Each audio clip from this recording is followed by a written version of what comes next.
What a joke. I worked my ass off to get where I am. And you take these shortcuts and you think suddenly you're my peer? You do what I do because you're funny and you can make people laugh? I committed my life to this. You don't slide into it like a cheap pair of slippers and then reap all the rewards. I thought you were proud of me. And I was thinking to myself, do I hate this motherfucker? No, I don't. I don't even really know you that much. I've never had a fucking problem with you. So I figured I would leave by giving you some life advice. See, you're a gamer, all right? I'm also a gamer. And the thing is life, everything you fucking do in life is a game. I've beat the game. I beat the game. I used some money glitches, but I beat the game at life. You, Phil, you're still on mission 1, and you can't get anywhere, and you're rage quitting, and you're starting over and restarting and restarting. I mean, A decade ago, you were on stream begging for $20 and $10 donations so you could pay your rent. It's a decade later, you're begging for $10 and $20 to pay your rent. You're restarting mission 1. You're trying to use the same tactic over and over again, and you're dying, and you're having to restart the level. If you want to win at this game of life, you're gonna have to fucking do something different. Now, I know it's an ongoing thing with people telling you to go get a real job, but you probably need to get a real fucking job. But there's a deeper reason on why you hate me. Me and you have been doing YouTube for about the same amount of time, or gaming entertainment, whatever you want to say, for the same amount of time, and I'm retiring, all right? I'm retiring with fuck you money. Never have to fucking work again. And you, having the same career, you know, doing the same thing, you know, online entertainment stuff, you're still begging for $10 donations and $20 donations to pay your electric bill, to pay your fucking rent, all right? I get it. I'd hate me too.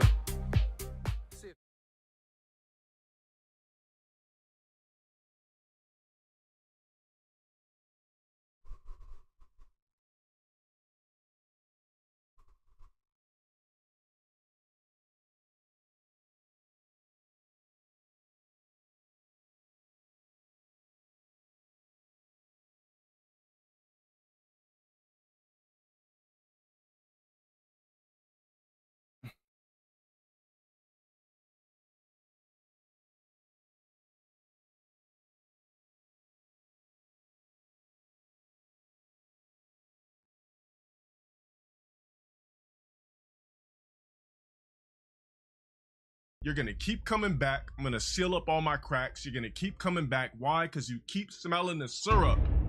Hey, what's blooming, y'all? It's your boy Shinko, Fleur, and welcome back to another edition of the Glaze State, where where we load up the Level 1 podcast and watch Phil do the same shit over and over again. I'm surprised that you guys picked the army cat. Like, that was, you know, I'd be for sure that you guys would love the fairy tale cat, but we'll save that for another day. We'll save that for another. Stream. I'll have a poll set up. I'll have the poll set up before we start, like, even start the intro. Sorry about that. All right. Oh my God, man. What's up, everybody? Let me say what's up to everybody. Sorry, I'm a little off today, man. I got sleep, but it like messed up my schedule, so I should be good. I should be good today. Let me just move this here out the way. All right, here we go. All right, we're gonna end the poll. Army Cat won today, so she's chilling with us today. All right. So before we get started, let's say what's up to everybody. What's up, Agent Proper, Dank Edits, Master Grape, Stormont, EBFG, Minimalistic Gator, Brazen, Twice Stand, Handsome Golden Flowers, Wilson Gals, Dooley 710, Stream Elements, the Game Master. What's up, Green Lobster, M Hale Gaming, Dorzak, Jack the Tripper, Focus, Subject 117M, Dead XO, Cadence the Anime Girl, Miles the Galactic Sloth, Visible Dimwit, Bill Brasky. What's up? How we doing? The Misery Merchant. What's up? Sheet Metal 02. What's up? Sulla. How we doing? Cricket Dynamo 720. Joe Dub, Mr. Lion, Dank Edits. Let's see here. Who we missing? Nasty Fripples, what's good, baby? Tuna Sandwich, Shrine 007. I see JG Winnell, I see you, baby. Dank Edits again, baby. I'm going to say what's up, because that's what I do here. All right, Satara Vandam, how are we? Griffin Ivy. King Bane, I see you, baby. How we doing? Dante Mitchell. Sizzy Mac, what's up, baby? How we doing? Vicious, Colored Gray. Big J661, Hamamura, Yusuke Urameshi. What is up? Fedora Flow, Joy Haynes, how we doing? How we doing today? I heard today was pretty spicy. I was in and out. I was in and stream, but then like I phased, like I just phased out. The schedule's all messed up. I'm good today. We should be able to hang today. It's only an hour and 26 minutes. You know, we're gonna fast forward through some schedule. You know, we'll get to the meat, the Q&A or whatever, and we should be good today. Today should be robust, very robust. All right, so let's see if I can get this baby started. Let's see. Sean Paul F, what's up, baby? How we doing? Bilotti, Mark Jackson, what's up? How we doing? All right, let me see if I can just pull this up. I should be able to pull this up. There we go. Okay, we're good. Hopefully the audio's good. All right, audio's good. Nice. Good morning, everyone, and welcome Good to the morning. Level 1 podcast. We're busy having fun down here on level 1. I am darksydephil, and I welcome you here to the show. Today is Sunday, the 13th of November, 2022. How is everyone today? Is the camera looking choppy? Does the camera look a little choppy to anyone? Looks a little choppy to me. It doesn't look completely choppy. It looks a little choppy. It's your skin. It's your I don't skin. know why? Because your I skin. don't have that weird effect on that screws with it. Yeah, because you don't have no melanin in your fucking skin, so you look like an I don't alien. know. It can't pick up Anyway, alien. welcome to the show. How's everyone doing? I Phil, you know the cameras can't pick up ghosts, bro. forgot to turn on the ghost. Hold on a second here. The judgy. And, I hope you're all having a good weekend. Having a great I hope weekend. you're ready for a fun weekend of streaming here with me No, I'm not. on DSP Gaming. I'm not watching well, any of I your should say streams. The latter part of the weekend, right? There's still 3 streaming days. Aqua Tier, what's up, baby? I know, right? 6-day streaming week. It's only a 5-day streaming week this week. You know, I I have should an have put. appointment I'm dumb. or You actually see, appointments on Wednesday. So I think I'm gonna redo this face swap. I'm gonna redo this face swap. Instead of having that little fill there, I'm gonna remove Phil and I'm gonna put Judgy on there. I think Judgy deserves to be there instead of Phil. I gotta fix that. I had to have my day off a little bit early, which actually is fine because it aligns better with next week. Next week is Thanksgiving here in the United States. So my day off actually had to be a day earlier next week regardless. So it made more sense to do it. It's fine. It'll be fine. Too getting overcomplicated trying to explain. That's your problem, bro. Very simple. Okay. So anyway, I hope you're all doing well. Welcome to the show. Today, essentially, what we're going to do is get a little bit of catch up, a little bit of odds and ends discussion about various things going on here on the channel with my schedule and upcoming games. I'm going to talk a little bit about Twitter, and now that I know that I can do it, how I'm going to utilize this channel a little bit more in the future moving forward, as opposed to it only being a place for YouTube videos. It can now actually be a place for me to actually have social interaction with the internet, As people told you to do. all the crap going on over on Twitter. It's always good to but have. see, again, once that again, just like when your audience was upset with you for not using direct capture, just like when the adpocalypse fucked you over and caused you to start streaming. Why is it when things are fucking up, that's when you decide to listen to criticism? This is the part of your life, Phil, where you start to realize that you're a dumbass. You're not very smart. You don't know anything. You're not successful. You're a failure. And you should start taking people's advice as soon as they give it to you, not when everything's fucking up and then all of a sudden now it's a good idea to listen to people. That shit is weird. You understand? Like, that shit is weird. Like, it's not like, this is why people don't fuck with you, and this is why detractors fuck with you, because you're not understanding. Like, that's not okay. Like, you've spent so much time being hostile to people, being toxic to people, for giving you advice, and now that your channel is fucking up, your channel is going the way of the dodo, now you decide that it's okay to take their advice. What kind of bullshit is that? So you know what you should do, DSP? This is the part where you understand that you are a idiot and you do not know what the fuck you're talking about. Because if that was the case, you wouldn't have to depend on Twitter to have your social interaction with your audience. You could have been already doing that with YouTube, and this Twitter nonsense wouldn't have affected you at all. Phantom Wolverine figure, what's up, baby? And it's crazy. It's like people like that. Like you couldn't, like I said, you couldn't be my friend. I'd punch you dead in your motherfucking mouth. Couldn't be my friend. You could not be my friend. I tell you to do this, and then all of a sudden shit fucking up. Now you want to listen to me? I'll punch you dead in your mother. I've literally had friends like that, bro. Like they live life like that, and then it's like I was right. I knew what the fuck I was talking about, and they knew not to come to me because I'll let you know right in your motherfucking face, you a dumbass. You should have listened to me before. You're a fucking idiot. You're stupid. I'm dead ass. Everyone, how you doing, baby?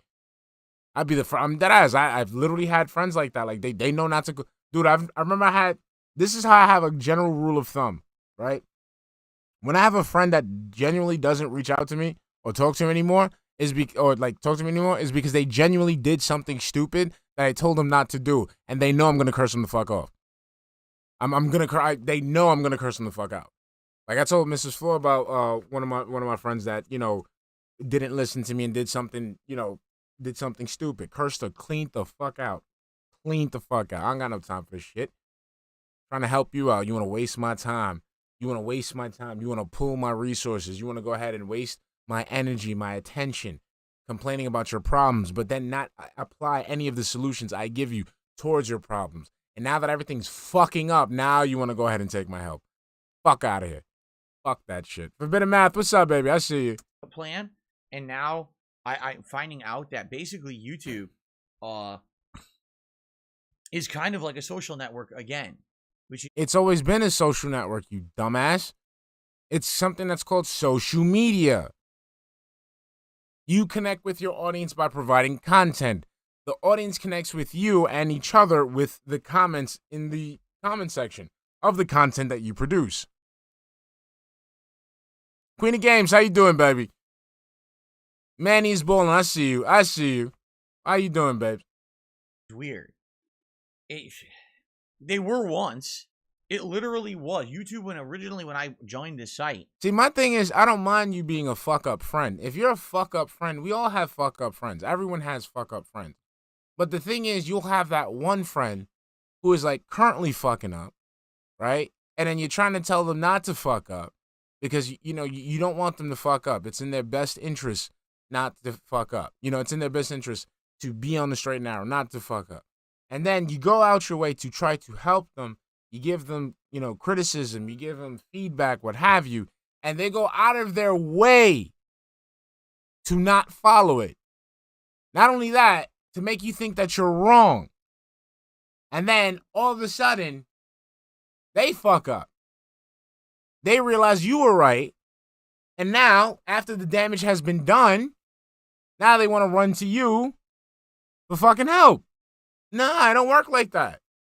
It don't work like that. If you had already fucked up and you came to me, all right, bro, you fucked up. We got to fix this. Let's do that. I got no problem with that. But if I watch you currently fucking up and I say, hey, stop fucking up, and you come at me, that's it. Because you're wasting my time. Like, this is the best way I explain it to people.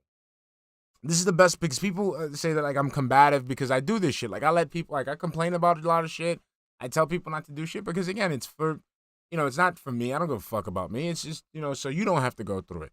So the best way I can explain it, right, is for me, it was always common sense shit. Like, common sense, like with Phil. Like, with Phil is a perfect example of that. Like, if I was to present, like, when I present Phil to normal people and I present his situation, normal people would say, yeah, that Phil shouldn't be doing that. Phil's a dumbass. What the fuck is wrong with him?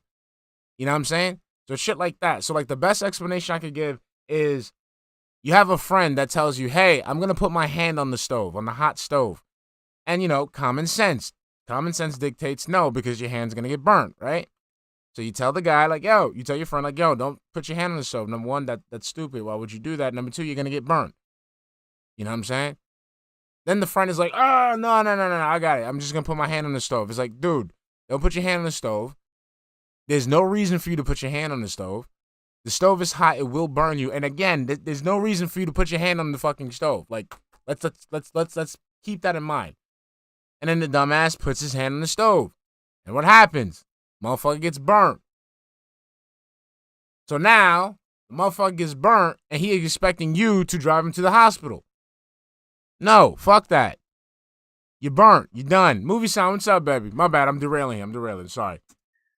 Many years ago, it was set up like a social network. Your main channel page kind of looked like a MySpace page. If that makes sense. I don't know how many of you ever used MySpace before. And then they basically changed it to not be anything like that. It's like originally they wanted YouTube to be a social hub where people who wanted to follow you and find out what you were up to and in your life and everything would go to your YouTube channel, and you'd have things posted up like your schedule. Moon Runes, what's up, baby? Things that you've been up to. I love MySpace. MySpace was the shit. You know why?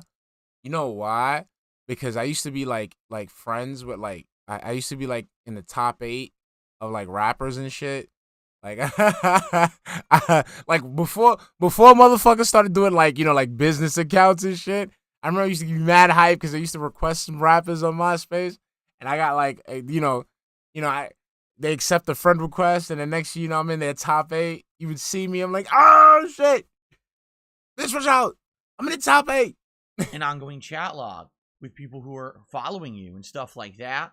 You know what I'm saying? And then YouTube one day said, oh, we want to be a textbook where the entire page looks like a white sheet that you're reading in like a college fucking giant book, you know, and we want to stifle all originality and have it no social networking whatsoever on our site. You can still do it, though. To be a place you dump videos and streams. It's just one of the many things that YouTube has done over the years, changing what the site was supposed to be.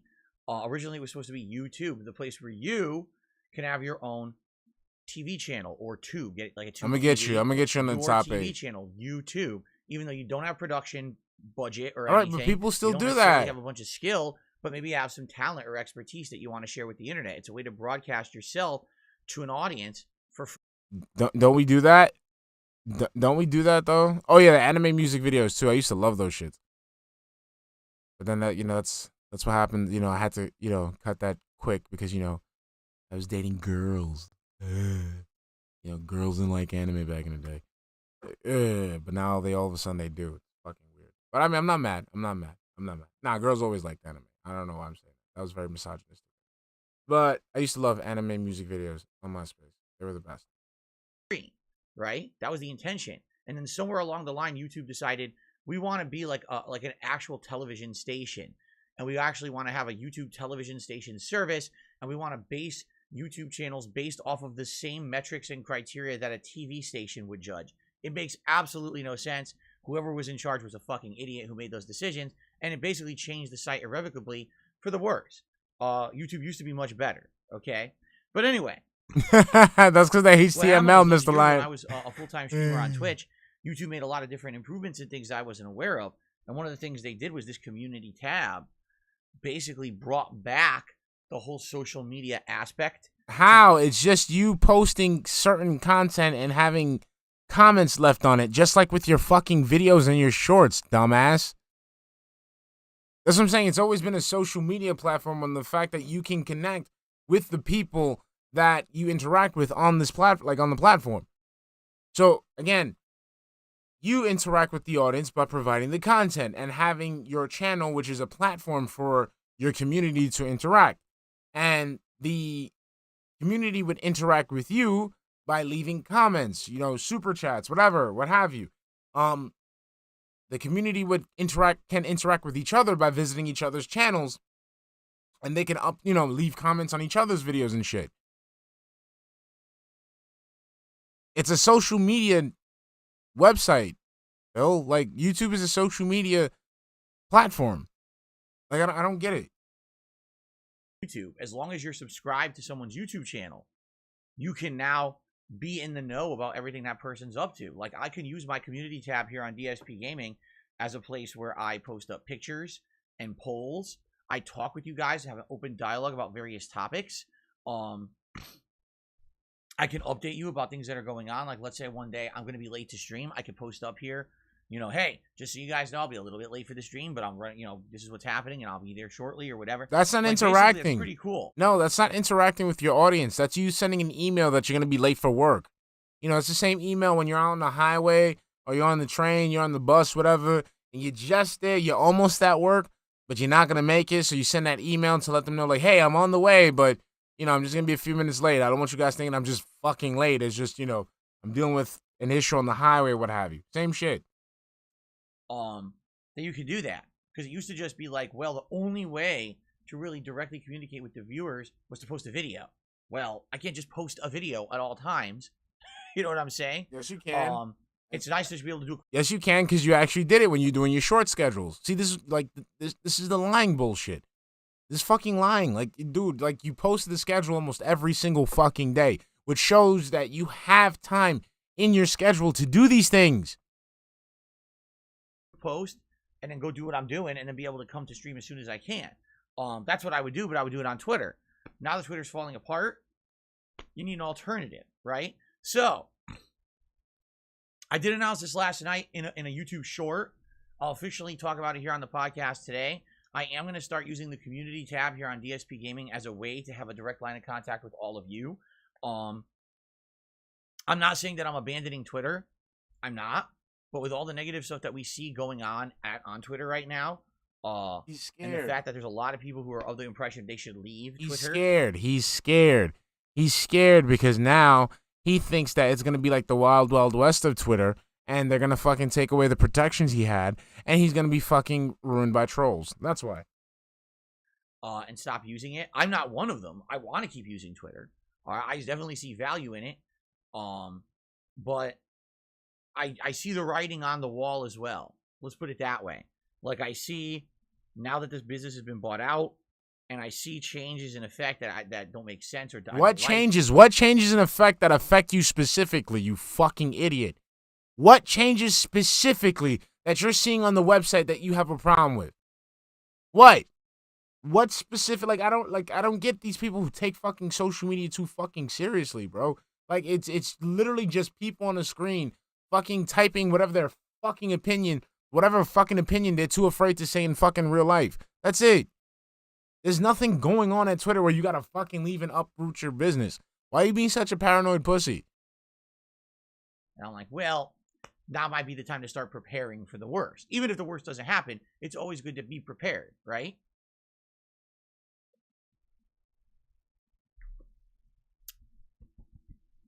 I think it makes a lot more sense. I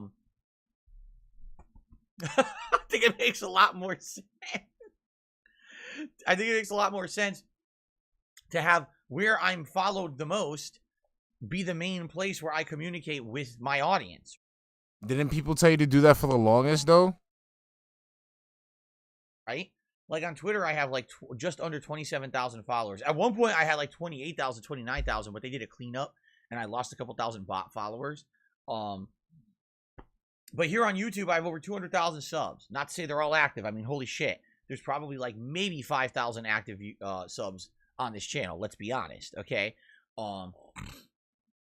But here's the thing. If I have more reach here, and this is my direct audience of people I need to communicate with on the daily basis, then why wouldn't I do that, right? It makes more sense to communicate directly than indirectly with a third-party site that people may or may not even follow me on, right? It's funny because when I first started here on YouTube, 14 years ago, within 1 year of me doing it, people were all over me. Phil, you absolutely need to have social media. You need it. It's very important to anyone who's trying to do anything on the internet. And I was very resistant. I was like, I don't see the purpose behind it. I don't see a reasoning. If I want to say something, I'll just post a video here on my YouTube channel. Yeah, because you need to expand your brand. You need to expand your brand. But basically, people give me a lot of crap. And over the years, they broke me down. So in 2010, I opened a Twitter account at They Call Me DSP, but I also opened up a Facebook page that was meant to be like the official Facebook page for the channel. It was very odd because I hadn't done a Facebook page, and then I opened a Facebook page, but then other people were already running a DSP fan page, and I asked them, I said, I understand you're running a fan page. Would it be cool if we could like merge? Like, could you send your viewers over to my page? Nigga, suck my dick. So you fucking do the work yourself. These people, you want these people to do the fucking work for you? Fuck you, bro. now they'll convert over. And you all know what they said? No. Yeah. No, we want to keep running our page. I was like, but you understand it's counterproductive. I have an official page now because you guys asked me to make it. Yeah. So it'd be great to have the people with the thousands of people who are already on your page to come to mine. No. So what happened was they asked you, I don't even have to fucking know. They asked you to do it. You didn't do it. They did it themselves after they put in the work and got the fans for you. Now you want to be like, hey, bring them over here because I got the official page now. No, fuck you. Too late. Let these people take all the work. It's just like with us. People ask you to do shit, you don't do it, we fucking do it, we get your fucking viewers. Easy. You get your, like, Phil, like, I don't know, this is what I'm saying, like, I can go out and say, like, there's something wrong. There's something that's not clicking in the brain, okay? Let's think about it. Your fans ask you to do something. You refuse to do it. So after you see them do it on their own and you see how it became successful, then you decide to create yours and then try to basically usurp the hard work that your fans did. No. For direct line of contact with me, that's the whole point, right? I mean, your fans, doesn't that make sense? To which they said, no, we want to keep running our page. Yeah. And I was like, there's no, it's their page. They ran it. If you really had that much of a problem with it, you should have sued them. It is what it is. So basically, I operated a Facebook page for several years. And then I got rid of it. I got rid of it for two reasons. Number one, it literally had no purpose whatsoever. Like, it did nothing. All I did is I mirrored what was on my Twitter, on my Facebook page. It didn't add anything. All I saw on there was constant, like, stupidity and drama and dunce level stuff. I was like, what is the purpose of this site? I just don't get it. And then in addition, what ended up happening over the years, Facebook degraded into a sewer of toxicity and scams and all kinds of messed up things. People on there kept getting hit with all kinds of terrible, advertisements and trick. Oh, click here, trick you into fucking spending money and shit. And it got so bad at one point that I announced to everyone I'm just not using Facebook anymore. So I stopped using it. And then what ended up happening was, even though I wasn't using it, my fucking Facebook account kept getting frozen. I was like, I'm not using it. I'm never using it. It just sits there dormant. And people, I guess, somehow were finding a way to either try to log into it or they were logging into it. And it would freeze the account. How? So eventually I said, fuck all this. I closed it all. I just closed all my Facebook shit. I said, fuck that. And who needs that pain, right? It literally doesn't serve any purpose. A Facebook page, it's dunce level stuff. It's for people who don't even want to, like, spend a minute figuring out how the internet works. I mean, but just like you, that's why you used it, right? Out of all the fucking social media networks that were out there that are popping for gamers, for people who love gaming, you chose fucking Facebook, bro. Like, you chose Facebook. You chose Facebook. You decided to use Facebook. Like, what? Anyway, so all that being said, I kept my Twitter account over the years. And the funny part is that the Twitter account ended up getting verified and stuff. Like, I never expected that, but it got verified, because I was being impersonated so many times by so many idiots that Twitter felt that it made sense to have a verified account so people would know the real me because I was a public figure. So honestly, that's kind of why I kept it. You know what I mean? Like, it's not like the Twitter account is super crucial, but it is or was the direct way that I would communicate with you guys every day if I had something important to say. It's also where I was posting up my schedule every day. But now that I'm back on YouTube full-time, full capacity, and all of my content is on the YouTube channel DSP Gaming, why would I need the Twitter account to be the main focus of my communication? It doesn't really make much sense, does it? When I could put... Hey, ladies and gentlemen, again, this is one of those things that you need to pick up where Phil does not care about content creation, nor does he care about his business. All he cares about is collecting money from his dents. You see, why do I need to expand my brand on different social media platforms? Like, I have just all my dents come to my, the place, my main location of my cult, which is my YouTube channel.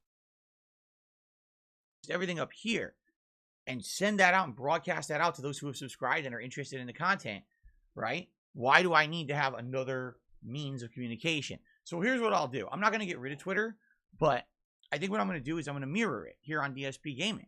So if I have something to say,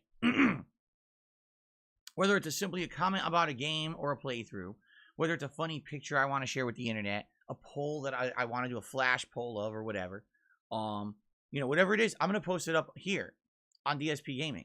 I think it makes more sense. And by the way, I get more engagement here on DSP Gaming than I do on Twitter. You know, like on Twitter, I'll post up something and I'll get maybe half as much engagement as I get on my channel. Like if I put a poll up here on DSP Gaming, I'll usually get around 1,000 votes. Maybe even a little more depending on the subject matter. On Twitter, I barely will break like 500-600. Like most people just don't care about the stuff on Twitter, honestly. And what it is also on Twitter, let's be honest, harassment is a huge problem. On Twitter, you post up in reaction to something. If someone doesn't like that person or doesn't like you, all of a sudden now you're getting spam harassed, right? On your own shit.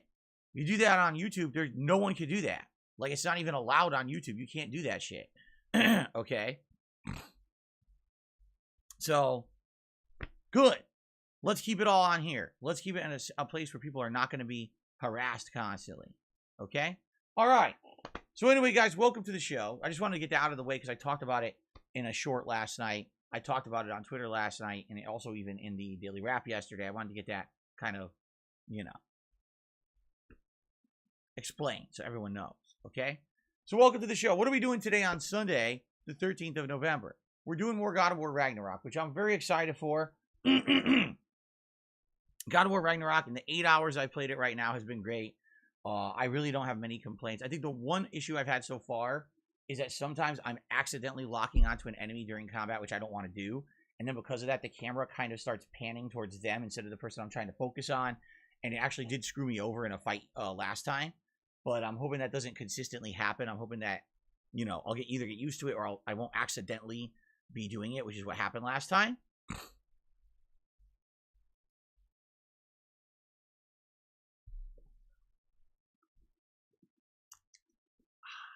Refreshing. So, outside of that, everything's outstanding about the game. Now, here we are. The game came out on Wednesday of this week, right? This past week. It's now Sunday, so that's Thursday, Friday, Saturday, Sunday. 4 days in. But he lost me. First of all, how many of you out there are playing God of War Ragnarok? Yo, he lost. Raise your right hand, right? I was staring at him the whole time, and I'm totally lost. I'm totally fucking lost. I'm so sorry, guys. I am playing God of War Ragnarok. Hell. Okay. All right. Now, how many of you are having a great time with the game? Again, raise your... Hell. I really... Hey, oh my God, bro. Come on. Bro. Bro. Yo, he's not here. like the game, right? I'm along He's going for it, baby. there with you. I'm really loving the game. He's really loving it. Okay? Now... Don't ask another question. Please don't ask another question where you end up raising your own hand, please. The $1 million question. Oh, he's gonna do it. How many of you out there are way ahead of me in the game? So this... Phil, that question isn't for you. How are you ahead of you in front of the game? Why are you throwing up the hail? No. You can't answer that question. You can't answer the question, Phil. You're asking who is ahead of you. Why are you throwing up that in your hand? Why are you so thirsty to throw up that hand signal, man? Well, I'll put my hand down. But yes, please, because the question wasn't for you. Probably the vast Why is he doing it again? majority of you are going to put your hand up now. If he does it one more time, we'll start. We'll start a counter. Because I told you guys this was going to happen. I played it on Wednesday. I played it on Friday. Your man's just like, I have a quiet. He's just throwing his hand out there. Like, what the fuck? I'm 8 hours in. The vast majority of you who are playing this game have played way more than 8 hours in half of a week, which I knew it was going to happen. Okay? So... He was gonna do it. He was gonna fucking no, fuck that. He was gonna do it. He was gonna do it. Hold on. Fuck, I can't do the slow-mo, man. I don't know how to fucking do it. It happened. Look, okay. Like he wanted to look. You see it?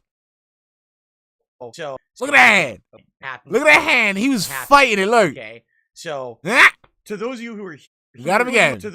Okay. Okay. He didn't even have a question. To those of you who are here, he didn't even have a question. God of War Ragnarok today. Welcome. Thanks for chilling here with me because you're not going to get spoiled. which I knew was going to happen for the. It's vast not a majority of suicide vest, most boss of you who love lady. This game are going to be playing it a lot, and Those are those those are clips. Those are clips. You're not going to spoil yourselves, right? I think a lot of people were worried those first day or two. Oh my god, I'm going to be so spoiled. I knew it would happen because again, I'm alternating. I'm a variety creator. I'm not just playing the same game all day every day. This is what the chat wanted. They wanted Army Cat. They could have had Fairy Tale Cat, but you know, it was funny. They want an Army Cat. This morning on Twitter. I gotta give the chat what they want. So I've been playing God of War Ragnarok hardcore for 3 straight days. I barely took. You know she gotta take them breaks, shots. Playing it nonstop because I wanted to get through it, and I've just beat it. And man, it's like my game of the year and blah blah blah. I'm looking, I'm like, man, is that the wrong mentality for a game like this? You know what I mean? Like God of War Ragnarok, by all reports, I don't know, I'm only 8 hours in, has an incredible amount of content. It's got so much meaningful side content, right? Like what? It's got missions that are. Notice how he keeps talking about this meaningful side content and it doesn't bring up anything. So, like, you know, like let's say Red Dead Redemption 2, right? I like it because it has meaningful side content. You know, it's like what kind of missions? Like with a mission where you find the guy. Well, fuck, I don't want to spoil it for a bunch of people, but the game's been out for a while, so hold on. Give me a minute.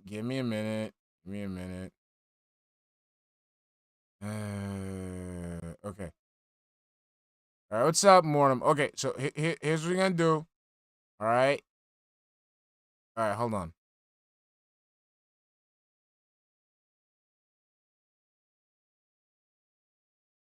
Okay. Red Dead Redemption 2 spoiler.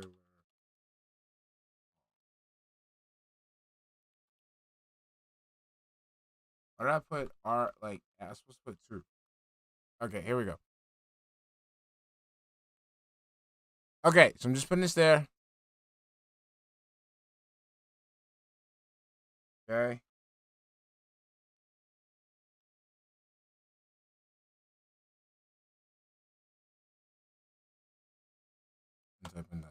Okay. Okay, so we're going to do 3, 2, 1. Okay?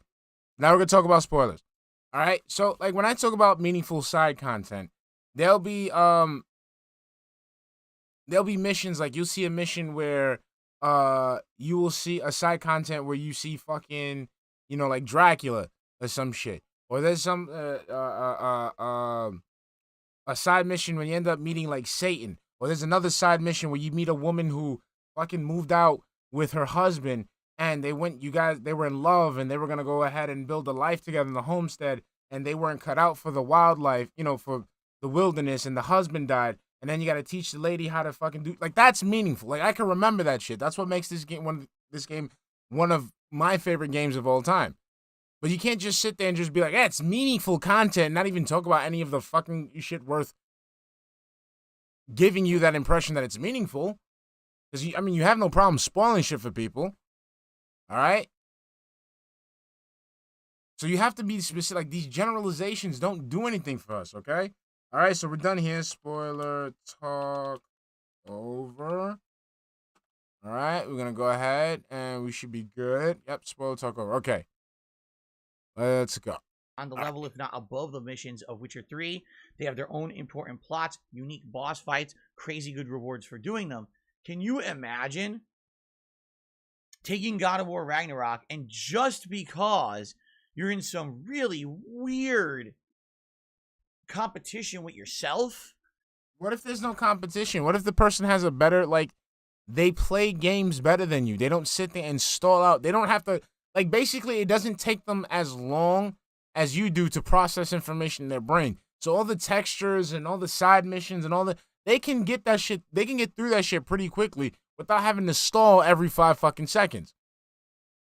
Or with the internet, that you've decided to completely rush through the game. Why stop coping? You're an inadequate gamer. You do not know how to play a fucking video game. Get over it. Do not get mad because people are ahead of you and they're better gamers than you and they actually enjoy the product that they're playing. And try to beat the game as soon as humanly possible. Despite the fact that... Dude, that's literally your whole fucking MO. is that you're definitely going to hinder your overall experience with the game. Just like you hinder your overall experience with every single fucking game that you play. You know what I mean? No, I don't know what you mean. Like, imagine playing Elden Ring. And you're playing Elden Ring, and you only did the main requirements to beat the game. You never did any of the side dungeons. You never found any of the unique fights or bosses or the lore of the game. You did the bare minimum rushing through it. And you beat Elden Ring in like 4 days. And then you said, that's it. I beat the game. Okay, let's put it this way. Let's say Tyrone's banging your wife, right? And all he did was bang your wife, right? They didn't do no foreplay. She didn't suck him off. You know, they didn't do any funny stuff. You know, they didn't, you know, all he did was just fuck her. At the end of the day, he still busted a nut and he still had fun. Okay? Okay? Okay? That's all that matters. I just don't understand that mentality. Because you're a virgin. But, you know, the thing is that kind of hypocritical? Well, yes and no. I would say, is it hypocritical for old Phil? Yes, because old Phil a decade ago, that was what old Phil did. Old darksydephil on the internet was the guy who literally rushed through every single game to try to get a playthrough of it up on the internet as soon as possible so that he could get day one views and be the guy who had that complete playthrough up within 2-3 days. And, you know what I'm saying? Like, that was my shtick. That was who I was known as. Oh my God, DSP will have that playthrough up this week. And we'll be able to watch the whole thing in its entirety, right? Then, over the years, as I became more of a streamer than anything else, people kind of explained to me why that was a really bad mindset, right? Like, listen, you've been playing games. In some cases, these games could be considered masterpieces, works of art. But the way you play them, because you're so rushing through them, you miss so much content. You miss so much of the very interesting plot lines, the meaningful side content. You didn't get half the, you know, the collectibles or the armor or the lore or anything in the game. You know what I mean? And people understand these games at a better level than you because they don't rush through them like you. Like, why are you even doing that? And so over the years of getting your feedback, I learned to not be like that. And I'm like, now, as a variety streamer, what I need to do is balance all my games that I'm playing, so I'm not just constantly playing the same kind of game over and over. But now since I don't have to put in any edited content, I can stall out as much as I can. I don't have to go ahead and fucking, you know, put in any effort. I could just stall out and take as long as I can on games and still get money for it. But Nisu, like, he just sucks at this shit. He just sucks at this shit. That's it. He just fucking sucks at this shit. When I take a game like this, right? When I take a game where I know it's likely going to be a game that's going to be one of my candidates for Game of the Year. All right? It's a sequel to the game that was my Game of the Year 4 years ago. And I know there's going to be an incredible amount of detail, polish, fun content in the game. I am not trying to rush it in any way. Now, not to say that I don't want to play it. Full transparency, I'm craving God of War.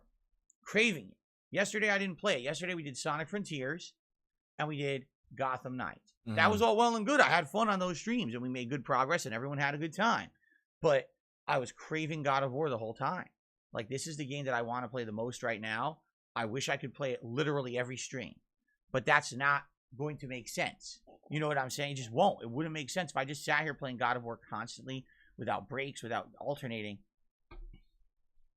It wouldn't make sense at all. There's going to be people who are upset, who want to see the other playthroughs, people who like the variety of my channel, and like, why are you just playing the same game all day, every day? It wouldn't make sense, right?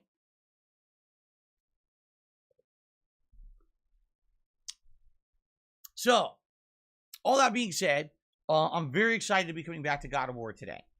I'm only 8 hours in. I'm actually being told I'm kind of at the edge of a big story development. I have no clue what the story development is, but apparently I'm on the edge of a good one. So I'm excited for today. We'll see how far we get in the 3 hours we play.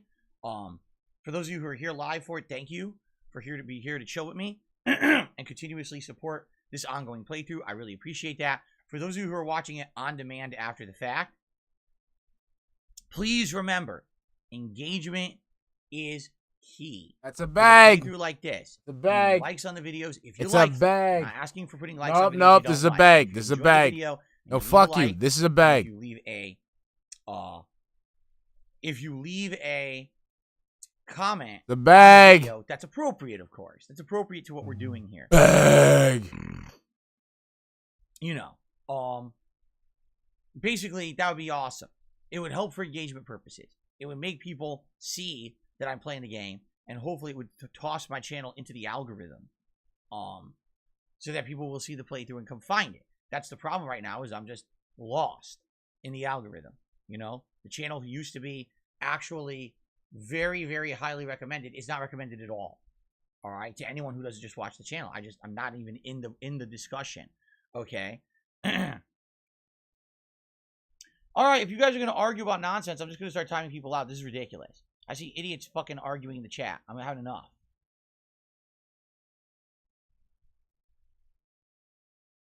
All right, here we go. I'm just going to do it right now.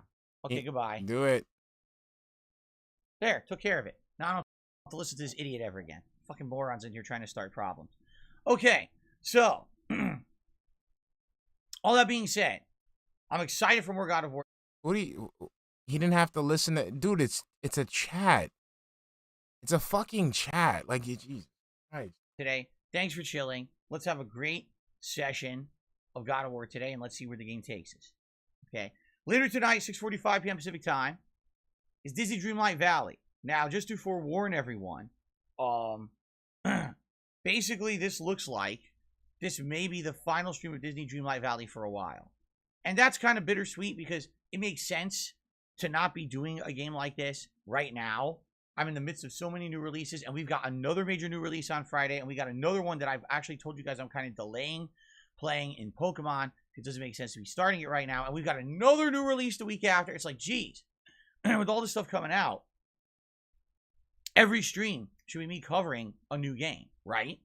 So I understand that people like chill streaming. I do too. I like the fact that I have a game that when I play it, it's not just about the game, but about us interacting and having a lot of conversation and a lot of interaction and fun. I'm all for that. But right now, I'm literally playing 4 games. Okay? I need to finish Gotham Knights, but then we got another one on Friday. And then after that, we got another one on Tuesday. And then after that, we got the holidays, right? Holiday specials coming up. And then we got even more games. And it's like, if I don't focus solely on the new stuff, and I'm still taking streams away to do chill content, I'm never going to get through anything. You're slow. All right. So basically tonight will be kind of a send-off stream for Disney Dreamlight Valley, but it's not the end. Trust me, I'm coming back to the game. No, But why I do you like want the to game a lot. No. I like having it. Why are you coming back to this game? Why do you have such a huge vested interest in this game? It's fucking weird. Whatever reason you give us is going to be fucking weird. Whether the fact that you like it is fucking weird. Whether the fact you're playing it specifically because your dents like it is fucking weird. The fact that you're playing it in hopes of attracting people who like this game is fucking weird. In a rotation for chill streams, I don't want to just say goodbye to it because I really enjoy it. But right now, I can't commit to playing it. I have to focus on the new stuff. I will never make progress in said new stuff. Yo, like, oh, man. Oh, you don't make my day. If one, God.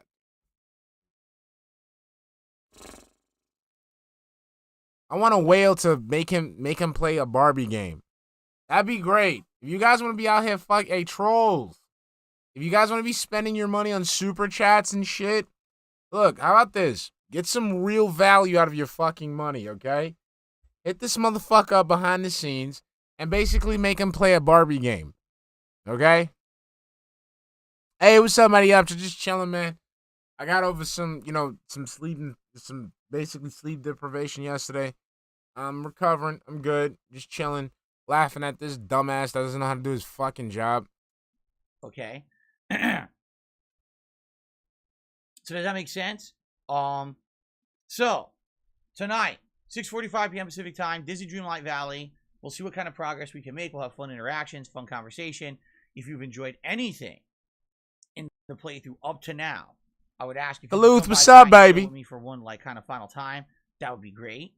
All right, and then hopefully, excuse me, hopefully, we'll be able to bring it back to the rotation within the next few weeks, but we'll see what happens with all the new releases. At the worst case, it will come back probably sometime in December when things come. That shit is like, I think he had a Barbie wig for Halloween. I think that Kurt Cobain fucking, you know, I know I was joking, you know, I mean, like, I don't know, like, I was kind of joking about Panda's man friend, you know, and stuff like that. I think he got a Barbie wig. I think that picture that he took out, that was for Kat. That Kat probably had a wig because she probably needed to go out with Tyrone and she needed a costume and she got that shit. Now, as a regular game again, all right? Cool. Then tomorrow, Monday, we're going to swing back to the opposite side of what I've been playing. It's going to be more Sonic Frontiers on the first stream. After my second session of the game yesterday, my opinion has changed a little bit. I still really like the game, all right? But definitely the game's lack of polish is starting to show. There was actually several bugs that happened yesterday during the stream that was a little annoying. And on top of that, a little bit of the wonkiness of the controls, the camera, leaving a little bit something to be desired in a lot of the cases. And the grinding style of the game is starting to take its toll a bit. And what I mean by that is by the end of yesterday's stream, I just wanted to keep going with the story, and the game could tell me, no, you must grind for more collectibles in order to unlock the next story segment. And I was like, but that's pretty much the majority of the game, is grinding for this medals or hearts or whatever it is on the stage you're on. Like, how do I not have enough? Like, I probably gathered 100. I had like 175 of the fucking things. Oh, you need more. Did you ever think that maybe if you have 175 of something, it should be enough to make progress in a video game? I'm just saying. Like, it's not like this is like a single gold piece. Like, every one of these you need to complete like a challenge or whatever to get. It's like, you know, maybe that should be enough for progress. And if your game thinks that you need more than 175 of something to make story progress, perhaps your game is a little bit badly paced. But anyway, we still made good progress in the game, and it looks like when I play it again tomorrow, we'll finish the second world and head on into the third. But basically, I definitely am starting to see the game kind of not be as good as I felt it was the first stream. I'm not saying the game is bad. I'm just saying that it seems like the formula, and this is what I said that first stream. I said, I don't know how long the formula will hold up. The formula may hold up, or it might not. It might not hold up at all, right? So we got to see what happens as I continue to play with this playthrough.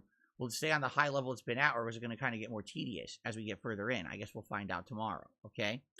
Then tomorrow night will be Modern Warfare 2 multiplayer, and we have unlocked the Cast-Off 74U weapon, which is what I basically have spent 4 freaking hours in the game trying to unlock. We finally unlocked it, but I haven't used it yet. So tomorrow night on the late stream, the focus, all right, will be me trying to see if the gun's any good, unlocking the various different attachments for the gun, and going from there. All right, hopefully it'll be good, and we'll have a good time with this new weapon that I spent so much time unlocking. I hope. Okay? So we'll see. Then on Tuesday, which is my final consecutive streaming day this week, it'll be more God of War Ragnarok, and Tuesday night will be Gotham Knights. If you watched last night's stream, you would know that we actually made great progress in the story. We beat all of Chapter 6, and we're a good chunk into Chapter 7. The game only has 8 story chapters, but what I think we're going to do on Tuesday night is we're going to try to do the Clayface conclusion for his side mission. I think all we have is a dungeon and then a boss fight to do for him, and then that's done. And then we have the end of the game. So that's what we're going to work on. I'm thinking 1 to 2 more streams of Gotham Knights probably done. I don't think we'll beat it Tuesday night. I'm thinking maybe it's going to need 1 more like late stream, and then we can wrap up that playthrough finally, and then we can move on to exclusively new games rather than have a lingering one from 3 weeks ago. Okay?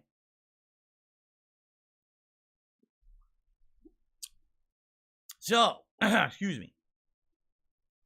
So, I'm excited for what's coming up the rest of this week. Now, just to give you some perspective on what happens after my day off on Wednesday. Thursday, more God of War.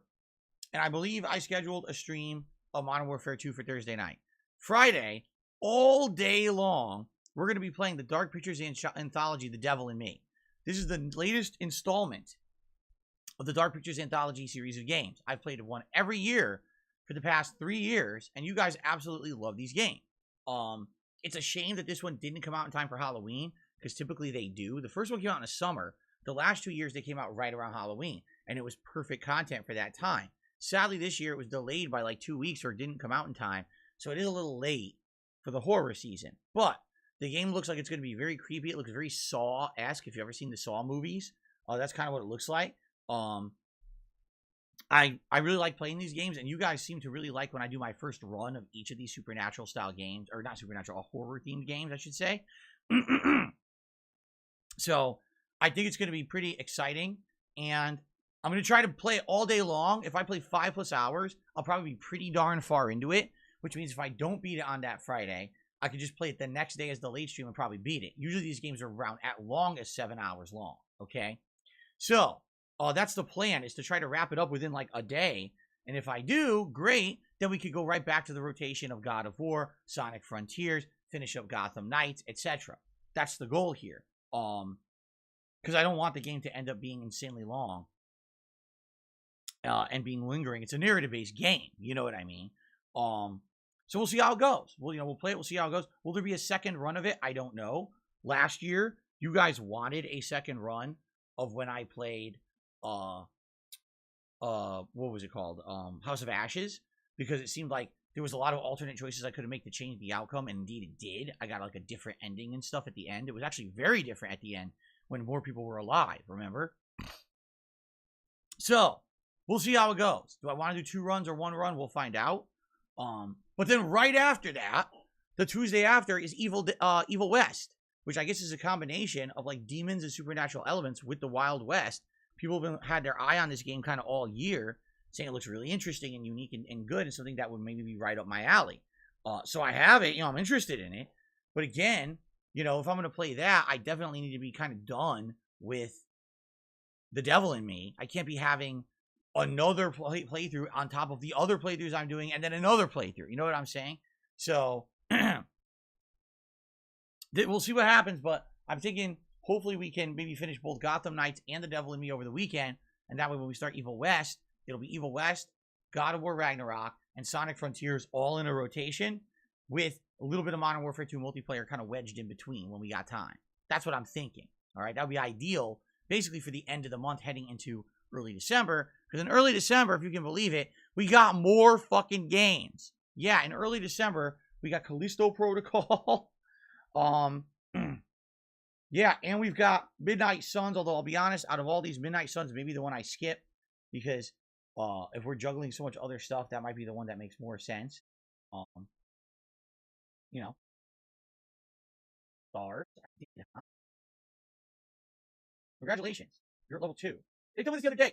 Jerks. For those who don't know, PlayStation Stars is the loyalty program that Sony has. They're trying to compete directly with Microsoft and Game Pass has its own kind of program. Whereas you play games on Game Pass, you earn Game Pass credits or whatever, or points, and you can trade those in for like actual credit to buy games, or you can get other things with it. Well, PlayStation just launched their PlayStation Stars program, and they give me credit for buying God of War Ragnarok, so I'm now star level 2. What does that mean? Nothing. I looked into it. Nothing. You get nothing for it. It's just an arbitrary thing to claim that you made progress. It doesn't add anything at all.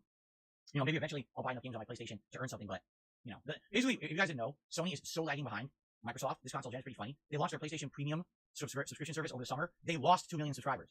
They launched a supposedly better service, and they lost 2 million paid subscribers. Because people were like, we don't understand the change or why you're doing this. We haven't proven its value. We quit. And they just canceled their subscriptions. Genius, huh? And then they got this loyalties plan. The loyalty plan is nowhere near as good as Microsoft. It's just a joke. It's kind of like they're really playing catch up. And, it's kind of sad, honestly, because Sony last console gen, oh my God, they were on top of everything. They were just surpassing Microsoft in every way. If anything, the only thing they've done is they surpassed Microsoft in console sales. That's it. And everything else when it comes to games, delivery, games, everything, and all these services, they're just not doing as well, in my opinion. Anyway, there you go. So anyway, guys, that's the schedule. I hope that sounds good. All right. Outside of that, I'll just direct your attention once again to the channel members. Remember, we're trying to hit a goal within the next week. Basically, we need to hit this by around Thanksgiving. If we're going to do a Christmas marathon event, we have to have this goal hit by around Thanksgiving. That's kind of the time frame that we have. Okay, so we got about a week and a half left, because it was around that time last month when a giant member bomb was gifted to the channel. That's what propelled us from 500 members all the way to 1,000. Okay, and a lot of those, obviously most of those are going to be expiring within about a week and a half time. All right, so it'd be great if you're interested in becoming a member, or maybe if you want to help out the channel and help your fellow viewer. Possibly gifting a membership to your fellow viewer is a great way to not only support the channel, but also help out someone else who also likes the content. Being the gifting holiday spirit, right? I want to do the Christmas marathon with you guys. I do every year. It's one of my favorite things we do. A marathon of games, me dressing up in Christmas attire, me actually drinking for once on the stream, right? It's fun stuff. But we got to hit it. And at this point, we haven't really made progress. in about 2-3 weeks. We just kind of had a decline. And it's a little, is it sad? No, but it's a little disappointing because you would have hoped that me playing all the hot new releases over the last few weeks might have brought people in. If you haven't noticed, it hasn't at all, which is very sad. It just basically means that dspgaming doesn't get any attention in the YouTube landscape, right? When it comes to the algorithm and stuff, no one's finding dspgaming as a channel to watch anymore for new releases. I mean, because they know you're not the guy to watch. I mean, by the time people get to your channel, they get turned off easily. So like, for example, right now, you would be playing a new release, right? Like, let's say like if you were playing a new release right now, and you got new people to come to your channel, right? Right now, you're turning these people off by not playing the game. These people who are hyped to watch a man play a video game so they can see the game itself, so they can see the person's insight, the person's opinions on the person's commentary, what have you. Instead, you're sitting there just talking. That sucks. All right. And in fact, someone had actually wrote me an email yesterday and basically said, it's not that you're not successful, because you are. You have a channel that... No, you're not successful, because if you were successful, you wouldn't have to fucking confine yourself to your office every day. Yeah, you're successful, but you can't leave the house. You can't create other avenues of income. You can't do anything, but you're so successful. Please, get the fuck out of here. A dedicated fan base. People support you, obviously. But you have a dedicated fan base of like 5 people. Literally.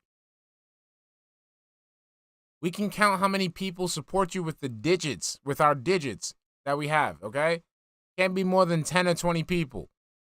It sucks. You're not the old DSP that people went to watch all the new games anymore. Now you're a DSP that people who have an acquired taste for you will support, but you're not bringing in those kind of viewers. Bruh, nobody has an acquired taste for you.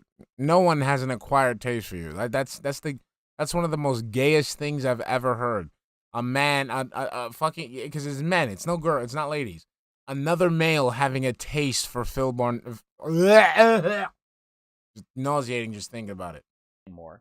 And then what this person actually suggested is that rather than focusing on new release after new release after new release during this time of year, that I only pick and choose very few. Like maybe in 1 month, I would only play 2 new games. So I guess this month, if you were to look at all the games coming out in November, right? I definitely would have played God of War Ragnarok, but I would have had to look at all the other games, right? So I would have to pick and choose. Let's just take a look. So in the month of November, so far, we've had Sonic Frontiers, God of War Ragnarok, Atari 50th Anniversary Collection that have already come out. Okay. Then we got Goat Simulator 3, The Devil in Me, Pokemon Scarlet Violet, and Evil West.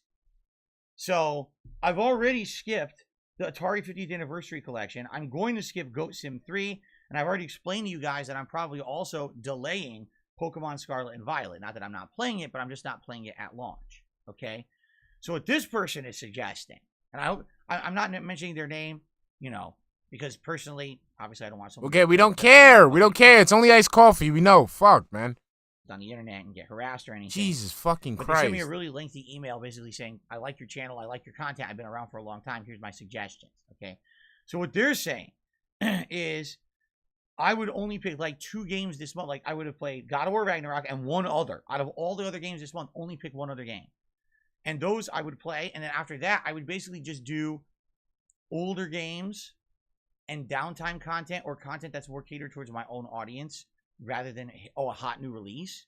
So some of the examples they suggested, although admittedly... Whoa. Wait, hold on. Wait, whoa. Definitely hold on. Work. BITW awesome sneak dissing. Hold on. I gotta go back.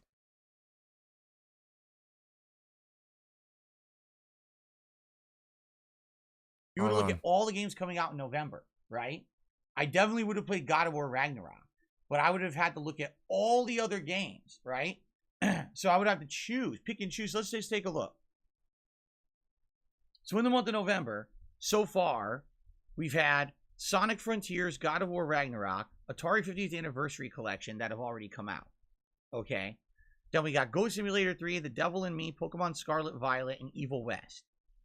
So I've already skipped the Atari 50th Anniversary Collection. I'm going to skip Goat Sim 3, and I've already explained to you guys that I'm probably also delaying Pokemon. What up, Scarlet and stranger? How we Violet. Not that doing? I'm not playing it, but I'm just not playing it at launch. Okay.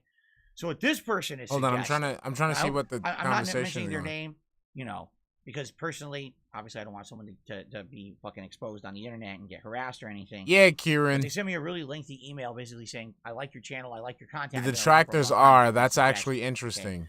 So what they're saying is I would only pick like 2 games this month. Like I would have played God of War Ragnarok and one other. Oh, he's all the other games, he's trying to say that the detractors are playing the games that he's not playing. Okay. Okay. Okay. only pick one other game.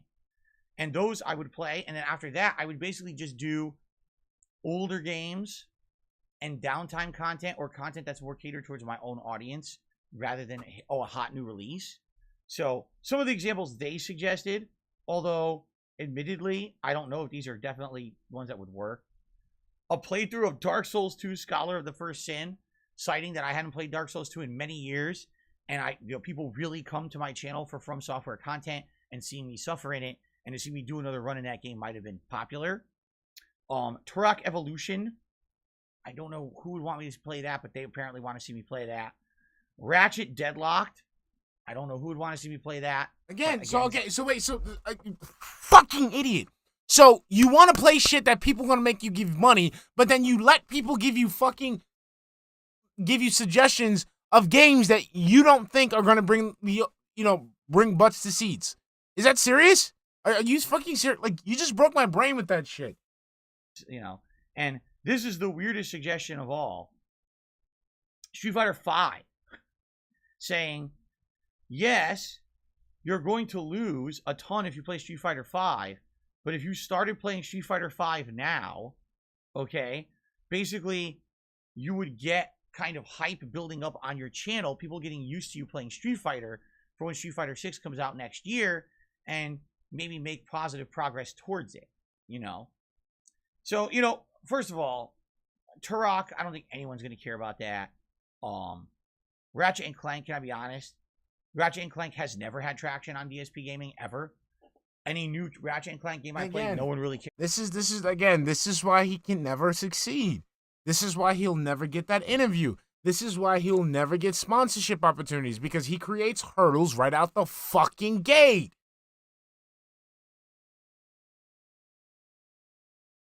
Just fucking do the shit and just take their fucking money. That much. When I played the retro ones, no one really cared that much. I think Ratchet and Clank at one point had a pretty big fan base, and sadly has kind of fallen into, I don't want to say gaming obscurity, but basically they're not. It's kind of like the same situation with Halo. You know what I mean? These are franchises that at one point they were like huge, giant face of the franchise kind of deals. And then over time, even though they do still have their fan bases, sadly they're not prominent like they used to be. Okay, so Turok is just like your fucking channel. You have the same thing in common. Play it. It'll resonate with your fans. Okay, I'm not saying that if I played a Ratchet and Clank game or two that people wouldn't like it. I'm just saying I don't think they would have the impact that this guy is saying. You know what I'm saying?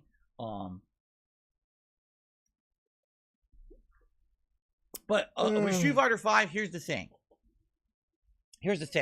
I understand the intent behind the suggestion.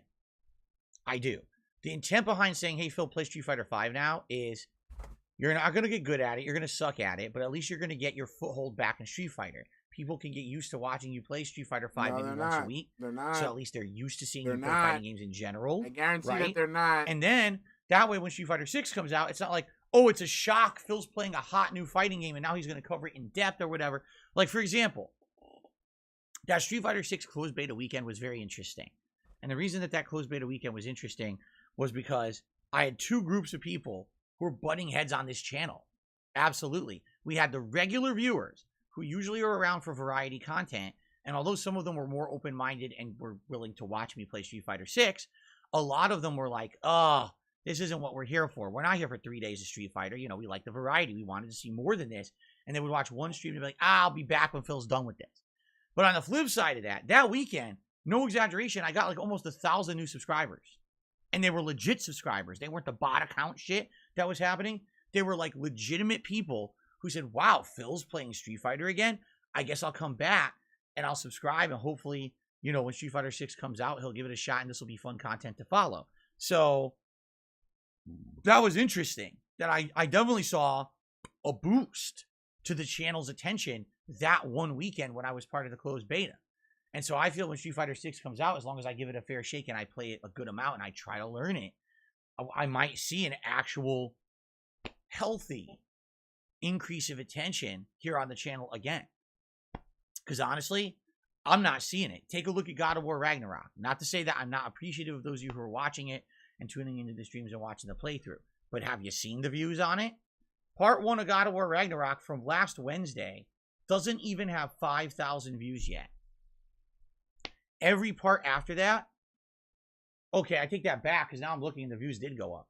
So part 2 and 3 each have around 2,000 views on them. Talk about a fall off from around 5,000 down to 2,000 views. So less than half the people who watched part 1 even bothered watching part 2.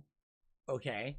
And then when you get into the further parts like 4, 5, and 6, there's even further drop off. You want to talk about the God of War I played 2 days ago when I came back from break on Friday? Don't even have 1,000 views. And that's in 2 days. You know? So what I'm seeing basically is that this person is right. This person who wrote me the email is absolutely correct. There are not people coming to DSP Gaming anymore to watch me play the hot new releases. There's some exceptions. Elden Ring earlier this year was the most successful playthrough I had done in like 4+ years. It really blew up on the DSP Gaming. People liked the way I attacked the game. They liked the fact that I wasn't pussyfooting around the game and avoiding bosses. I was really... No, you did avoid bosses. You sat there and waited to play the game. You waited some time afterwards so you can look up Asmongold's playthrough and literally play all of his shit. And I bet you so much fucking money that you didn't even look up Asmongold's playthrough. I bet you your fucking wife was watching Asmongold's playthrough. And I gotta say this, dude. This is fucking weird, bro. You're a gaming content creator, right? You're a gaming content creator. Yet your wife watches other gaming content creators. Like, instead of just watching your shit. That's weird. That's fucking weird. Like, it's weird.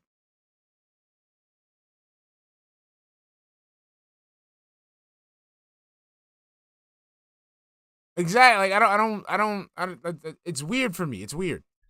Doing my best. Remember, I wanted to beat that horseman that night, right at the beginning of the game. I wanted to kill the dragon as soon as I could. No, you wanted to beat the fucking horseman because you wanted to go ahead and get his halberd that you couldn't even fucking use yet because you weren't leveled up enough. You weren't leveled up enough to fucking use it. Cody James, no, his mother did. He doesn't order this shit from QVC. His mother does it. You know, I wasn't, I'll come back later. Now, fuck that. I'll do it now. And people liked that. Even though I died 1,000,000 times, people really liked that attitude. No, nobody liked that attitude because you sat there and you got the fucking golden halberd that you looked up in the fucking game. You knew to fucking level up and be OP and just spam the shit out of the fucking game, and you had this whole cope segment about playing the game, you know, with all these options that the developers put into the game. But that wasn't the point. The point was that you fucking spoiled yourself so that way you wouldn't embarrass yourself while playing this stupid game. It's not stupid, but playing the game. And the fact that I was openly exploring everything in the game, you know, and that playthrough likely will remain the most popular playthrough that I've done probably for years to come. I really feel it will. It was a unique thing, right? But outside of that, me playing new releases just does not. Trash Man, thank you for the $2 super chat, hun, to help fund the turkey roulade from Omaha Steaks. Thank you, honey. Thank you. I gotta call them back because there's no way that they were supposed to send that damage. I was told that it would be sent with the utmost care for my Philly boy. Okay? Thank you, honey. Thank you. Bring eyeballs to the channel anymore. And I have to agree with this person who sent me this email. However, the question is, what do you do then? What do I purely cater to the audience that I have here that loves my content? If that's the case, what do they want? because it seems like that's not always an answer that I can get a definitive answer from you guys. When I ask you, what do you want? One person will say, oh, I want you to play Pokemon. The other person will be like, well, I want you to play more God of War. Then the other person's like, I really miss Street Fighter. And I get all these different answers, and I can't really get a definitive, this is what you should do. You want to know a perfect example of that? So yesterday or the day before, someone said to me, will you be covering the Game Awards coming up in December? And I said, covering, sure, we'll talk about it. And they said, oh, well, will you be doing a live react? And I said, well, this year I did a bunch of live reacts for these kind of press events and things. They didn't go so well, right? I did a live react to Summer Game Fest. I did a live react to, there was a Sony, and I think also an Xbox press conference. And when I did the live aspects of those, didn't get a lot of attention, didn't get a lot of views when I did them. Didn't get a lot of views on the on-demand videos after. The funny part was, when I did my typical recap reactions video, after the live react, meaning I let all that information sink in, and then I went through the list of notes that I had taken. I said, this happened, and here's my thoughts on it. That got more attention and views than the live reacts. You see? Yes.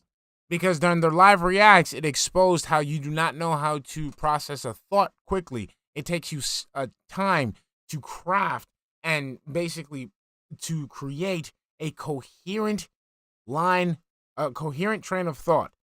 You can't do it automatically.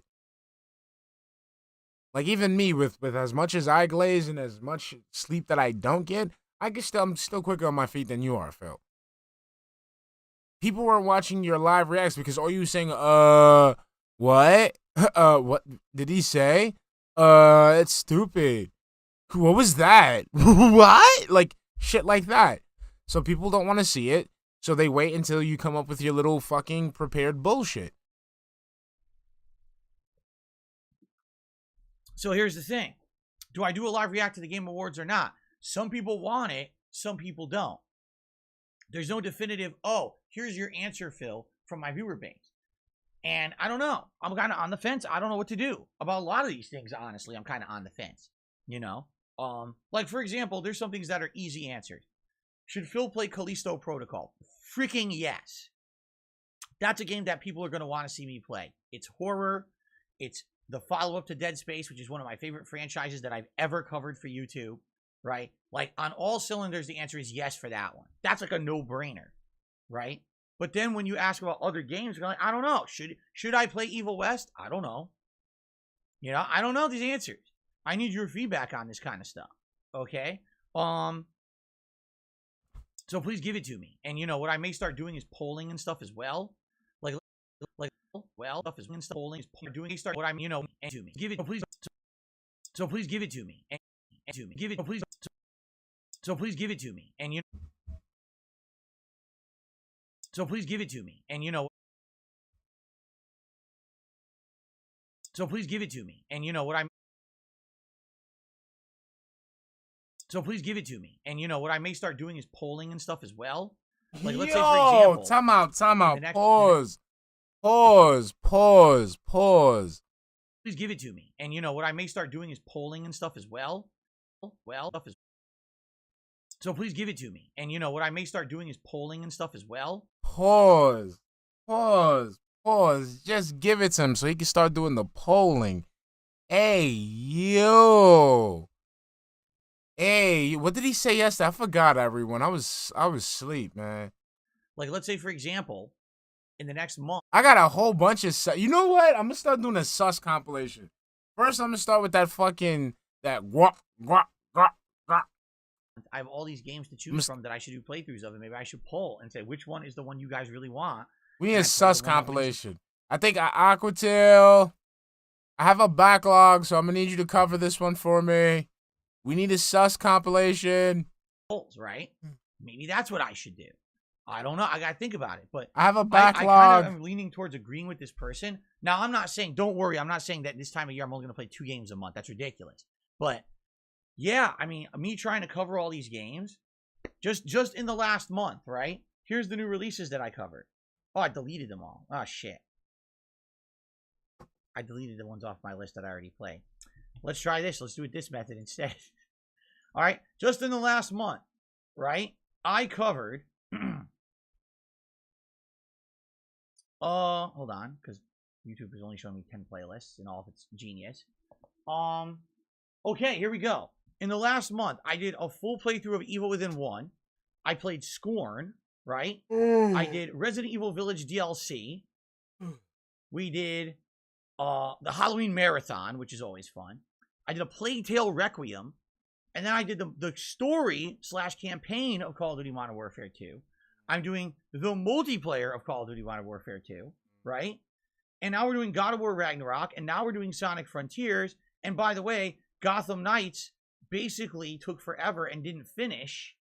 And now we're struggling to finish it because I was doing so much else all at the same time.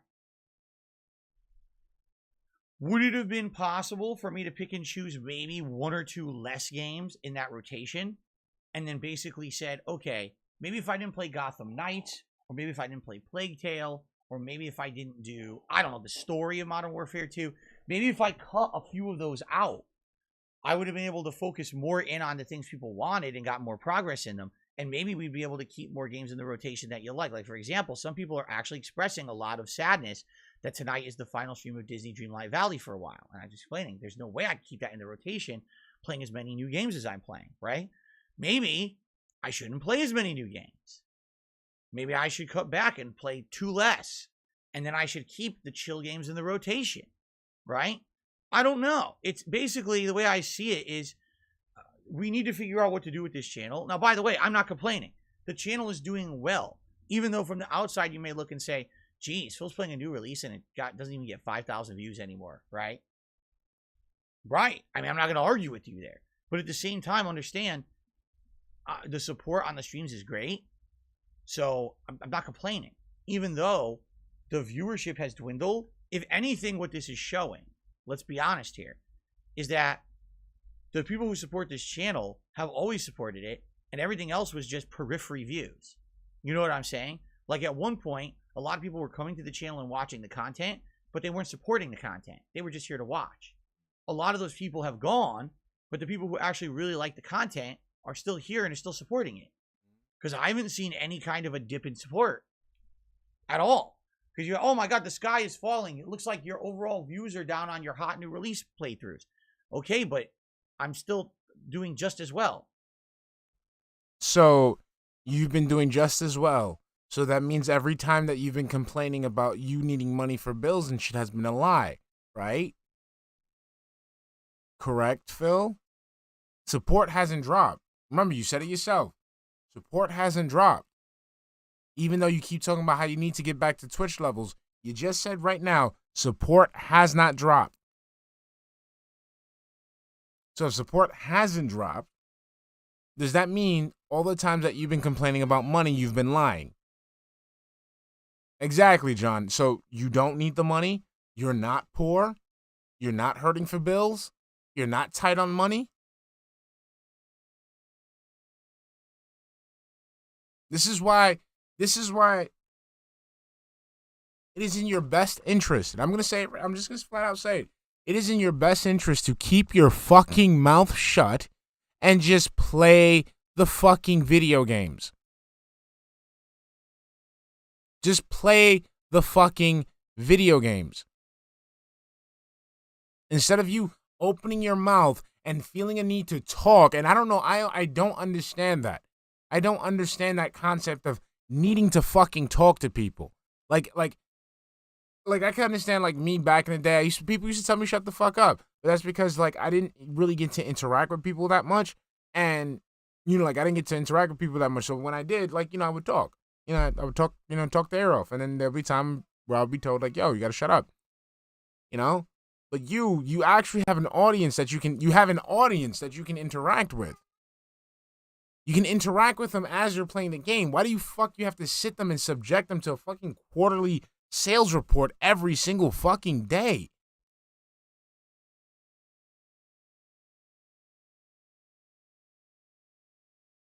And then you wonder why you drive people away and why you drive fans away and why you get new trolls every single fucking time.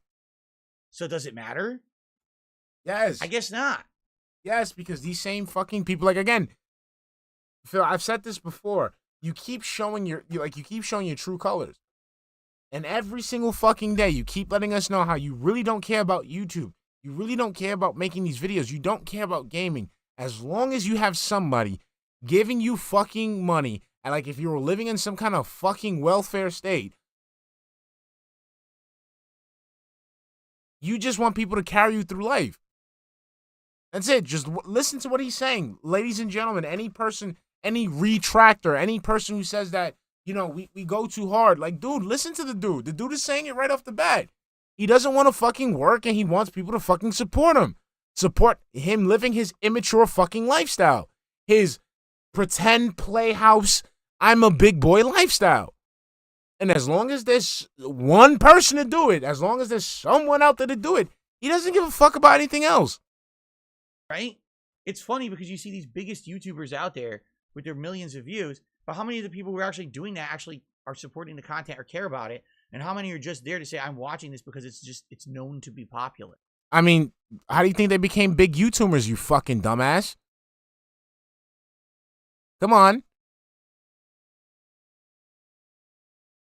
Come on, use that little, you know, that little pink thing that rattles around in the cavity in your skull. Okay? How do you think they became big YouTubers? Because people fucking supported them. They might not even be watching because they like it.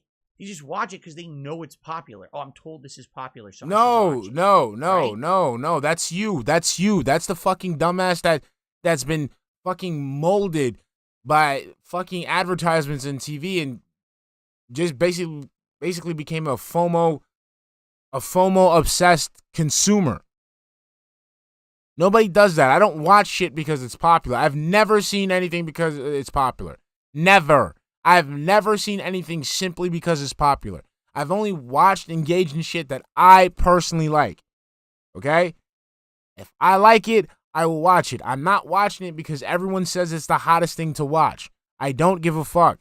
That's why people look at me sideways when I'm like, I've never seen Game of Thrones.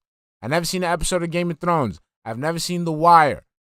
Okay? I've never seen fucking, you know, again, I haven't seen any Marvel movie since what? Pancakes are ready. I would say like Thor Ragnarok because, you know, I like Chris Hemsworth as Thor. I think he's funny. Chad Rapnering, thank you for the $5 super chat, baby. Wait, hold on. Whoa, I fucked up. Hold on. Chad Rupnery, thank you for the $5 super chat, honey. What's this man gonna do when he's 50 years old and OIC doesn't think he's sexy anymore? So what you're trying to say, Chad Rupnery, what you're trying to say is, what's gonna happen to DSP once he hits the wall? Sweetie, it's over. It's over for him. Over, honey. Over, honey. It's over. Once he hits the wall, he's no longer attractive. It's over for him. He's not the pretty young thing that everybody used to like and, used to go to for day one views. You know what I'm saying? It's how it is. It's how it is, sweetie. Ice Yamamoto, thank you for the $5 super chat, hon. Phil, the pancakes are ready. People have been telling him for years what to do to better his brand and stream, and then tells them they are wrong. Now Scream cries, help me, I need help. Exactly, honey, exactly. And we spoke about this earlier. Like, this shit is fucking stupid. Like, he deserves to get made fun of for this shit. Because people have been telling him what to do to improve his streams for the sake of his own benefit. And because it's not the thing that he wants to do, since it's not an idea he came up with, because he can't grasp the simple concept that he's an idiot, he will sit there and fucking confront you, insult you, ban you, embarrass you. I dribbled off at my it got all over my fucking leg. Let's continue. John Zena, thank you for the $1.99 Australian dollars super stick of a banana, honey. Bing chilling, Bing chilling. I need banana, tasty banana. Squeeze banana and it comes in denims. I forgot how the song go. I have to find the song. But thank you, honey. Thank you. So now that his channel is fucking dying, now he wants to go ahead and beg people for help after the damage has already been done to his channel. If you would have taken the advice back then, you would have been fine. Now the advice is worthless because you've done more damage to your channel. You've set your channel back further than it was when your audience was giving you the fucking critiques. I think what happens is you get a more dedicated, a more Cult. invested. You get a cult. You get a cult. Because they're used to the style that I put Yeah, out. yeah. They like Again, see what this is what I mean. He likes the style that they put out. They like the fact that he has to repeat the fucking schedule over and over and over again. That he has to say the same shit over and over and over again. So he can, in his own words, condition his audience. It makes me laugh too. It makes me laugh too. He is hostile towards everyone who's willing to help him, even fucking detractors.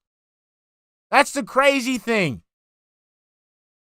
Dude I'm telling you, man, the one day, like, when the real Wings trolls, like, the real ones decide to fucking fuck this dude's life up, or the fucking trolls who decide to fuck with the other locales, the LTG trolls, whatever, this dude is done. He's fucking done. Because, again, he's had nothing but people who basically had his interest at heart. And he shat on all of them. content I put out and they want to support it. You know what I'm saying? So if that's the case, right, I still think we should cover major releases. Like, are you kidding me? If I skip God of War Ragnarok, I'd be kicking myself in the ass. God of War is my favorite game of 2018. I want to play the sequel, right? But at the same time, maybe this person's onto something, that with the decline of the popularity of new releases on this channel, because this really is a channel for a dedicated viewer base rather than the It's a mainstream cult on YouTube. It's a cult. And maybe I should It's a cult. to that. And yes, cater to the cult. work with that. Work you with know the what I cult. mean? Knock yourself out. What is the best solution for the future?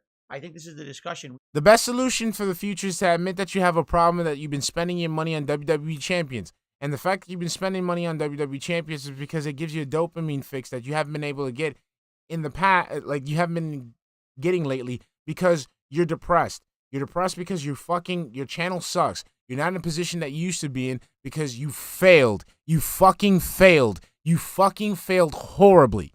Okay? If you can do that, if you can come to terms with that, and actually not be the piece of shit that you are now, you might be okay. You might be okay. Need to start. I do feel that way. Like, we should start looking at things in a different way. All right? I'm never going to be I'm never going to be mad. I need banana, tasty banana. Put banana in my mouth, squeeze a peel, and it comes in banana. I'm never going to be an ultra popular YouTuber who's Yes. covering fighting games, but it branches out and does other stuff. Yes, you'll never be known for that because, again, you sat there not understanding that once you turned 18, you'd be a fucking adult. So you were sitting there in the fucking FGC while people were trying to do shit with their lives, trying to become something. You sit there dicking around thinking it's cool to be like CM Punk and push everybody's buttons until somebody wants to push your fucking shit in. Okay? That's what fucked that up. All right? You could have been that, but you want to be a dick and not understand how the fucking real world works and piss people off to the point where they're going to fucking push your shit in. Yeah, that was all you, homie. I'm never going to be a high-end reviewer with skits and shit. Because you fucked that up when you had friends and you fucking scammed them out of money that they should have earned by doing the fucking work for you.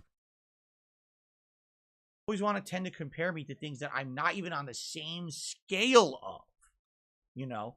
Typical example. What was it last week that I addressed that Moist Critical compared me or brought me up in a comparison to Boogie? Yes. Boogie. Yes. Do you know who Boogie is? Yes. He's a YouTuber with 4 million subscribers. Yes, he had 4 million subscribers. 4 million fucking subscribers. You could have had 4 million fucking subscribers if your dumbass didn't just dead your YouTube channel so you could go beg at Twitch. Do you see? Do you see?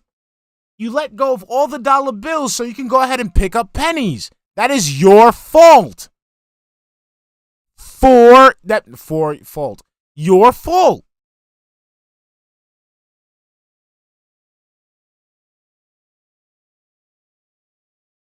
Used to have 5 million. He used to put out videos that on the daily would get Yes. thousands to millions of views. Yes. All right? This guy was exponentially more popular Yes. than me. And fucked it on up. YouTube. You could have been more popular than him if you hadn't fucked it up. And then they bring me up in reference to someone like that as if it's the same comparison. Yes, it is the same comparison because at one point you were successful and because of your own stupidity, you fucked it up. What is there not to get? What is there not to get? Okay?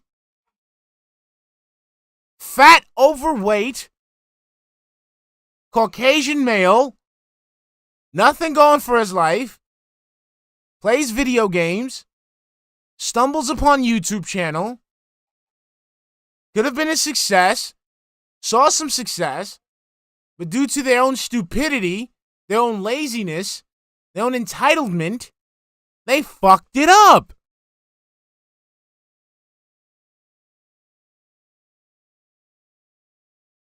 You're just like Boogie because being a lazy piece of shit, a greedy piece of shit, has fucked up your potential to have a successful future. Sorry. You fucked it up. If you wasn't such a dumbass in the FGC, if you wasn't such a cunt in the FGC, you could have been, you wouldn't have been known as a fighting game player, but you still could have been known as a personality. But this is your fault, bro. Get over it.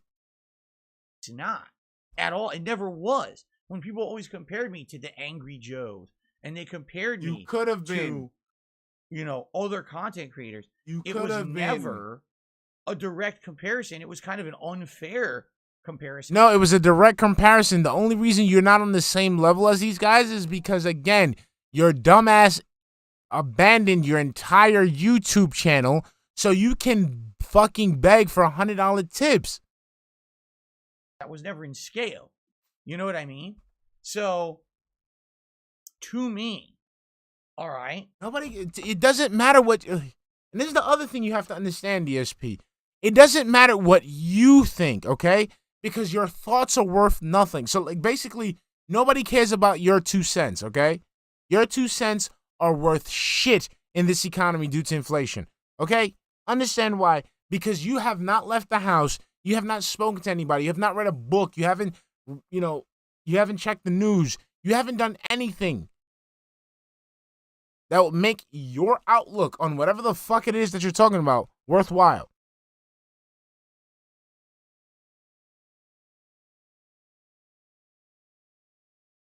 I think what we need to do is start being more realistic about who I am. A beggar, a groomer, a scammer, a cult leader. Lazy piece of shit, a parasite. Scum of the earth. Okay? I wouldn't shit on you even if it was to fill up your burial plot. The content that I put out, who watches it, and how to proceed, And I think the course here is not how to make DSP gaming hit the YouTube algorithm right, and now we get a bunch of new viewers coming in to watch the content. I don't think that's the case.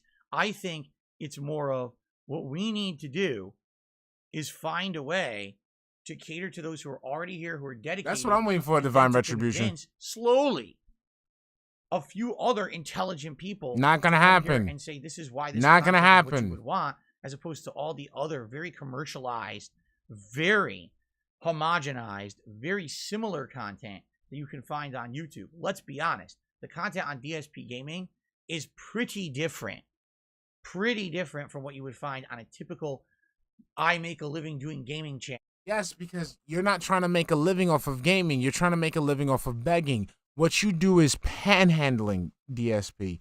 What you're doing is panhandling. It is money. I mean, if we could look, I'm pretty sure if we were able to find out what the fuck you do with your money, I think we could throw some money laundering in there. We could throw some money laundering in there. All right, what you're doing is multi-level marketing, which is a pyramid scheme. It's scamming, bro. It's straight scamming. On YouTube, right? It's funny because I every night as I'm going to sleep, I typically open up my YouTube app now and I just start scrolling through what's popular on YouTube.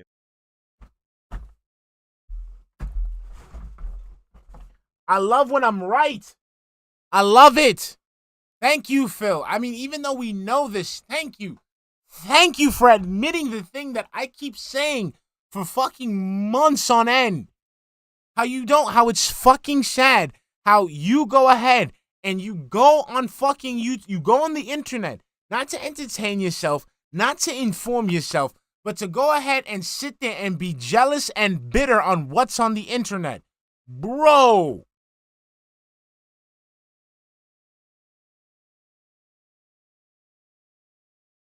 Really, bro. He just admitted it. He just fucking admitted it. I typically open up my YouTube app now, and I just start scrolling At night. what's popular on YouTube. At night when he should be sleeping. This is the reason why he wakes up at 10 every single fucking day. This is the reason why his cat fucking bladder fucking bursts. Because this dude spends his time fucking looking for shit to shit on. Looking for ideas to steal. Looking for things to be negative about. And very few long-form gaming channels like mine are even surviving. What everyone has had to do is jump basically on top of these trends. Constantly, you have to pump out a video. Oh, what happened to this person? Or what happened to this YouTuber? Or what happened to this game? Why did this game fail? The top 10 worst, the top 10 most disappointing. You know what I'm saying? Everything's like some kind of a researched docu-vid about something negative or toxic. Like, that's what's popular on YouTube now. And it's weird. It's very weird. That's, you know, because I'm looking at it, I'm like, some of this is the easiest shit you could do. I've seen people do, like, the history of classic Street Fighter, right? Hey, what's up, Clay? It's just cope. It's just all cope, baby. Here's all the history of Nothing Street but Fighter cope. and how it progressed over time with commentary over it.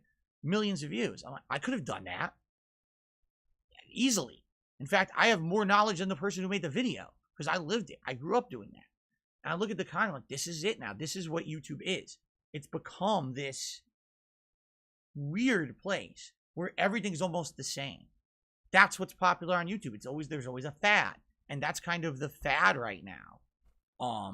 Exactly. Do I want to do that style of content? Not really. You know? Do I enjoy doing edited content? I do. I've done it before. I did it on KO Gaming for a whole year, and it was popular, and I had million view videos on there. But to me, as a gamer, I prefer to chill with you guys, have social interaction, and enjoy games on a daily basis. That's really where I enjoy doing the most.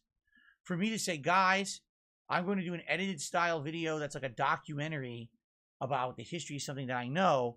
And by the way, that means that now I have to cut down on half of my streams this week in order to do voiceovers, to get the footage together, to edit it, to, you know, I don't want to do that.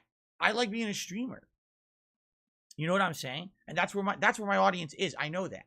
I'm not saying that if I made a video like that it wouldn't have quality to it or maybe become popular. What I'm saying is it's not for my audience.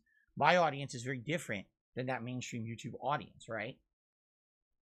But what I'm looking at is, what do we do to make DSP gaming better for you, the core viewer, who's here every day, who's watching this, who wants better content? What would be better content? Does it mean to skip a bunch of new releases? Like right now, we're in the busiest time of the year, and I'm trying to juggle the new releases, and I'm having a tough time with it, right? I'm absolutely having a tough time right now juggling all the new releases that are going on. Admittedly, it's not easy right now, okay? Should I actively be skipping new releases to do other styles of content, right? I guess that's the question right now. And I would absolutely love feedback on it. Okay, the more feedback I get, the better about this kind of stuff. Please let me know what you think. Please let me know, you know, what it is that you want from DSP Gaming. Because at this point, I think I do need to start listening to the viewer base and say, instead of, it's not the same formula every year, where every hardcore gaming season I now try to play every game. Instead, it would be more of,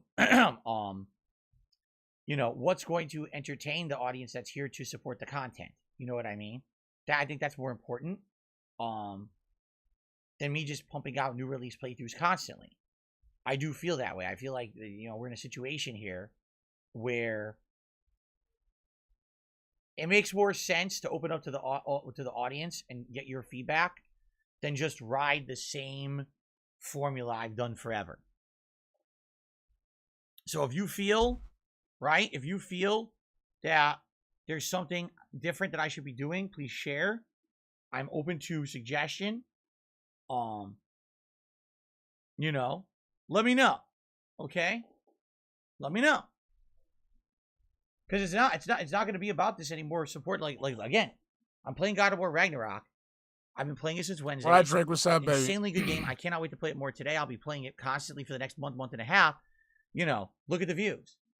The streams do all right. I'm not complaining at all about the streams, but the YouTube views for a new release, nobody wants to watch you. Nobody wants to watch you. It's basically got the same views as any other game that I've kind of played in the last couple of months. Why do you care? The hottest new releases, if not.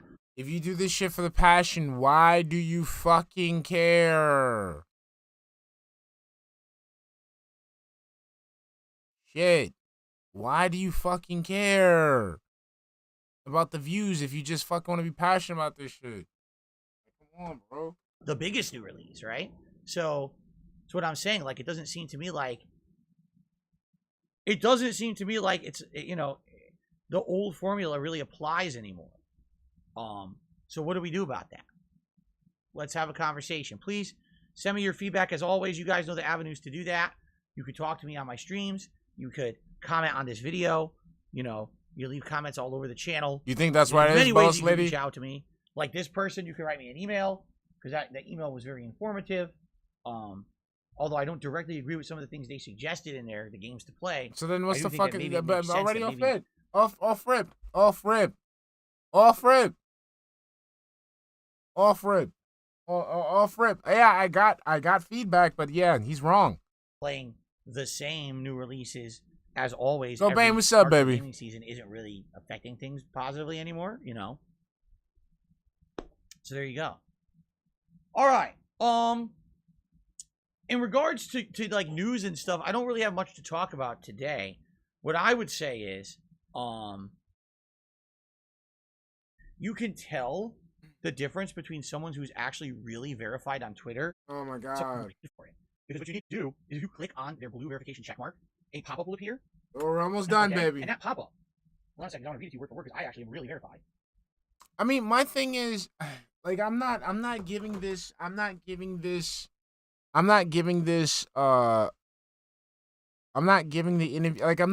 interview that much energy because number one, it's a lose-lose for Phil either way. If the interview is real, right? If the interview is real, well, I think it's a lose-lose-lose for Phil either way. So if the interview is real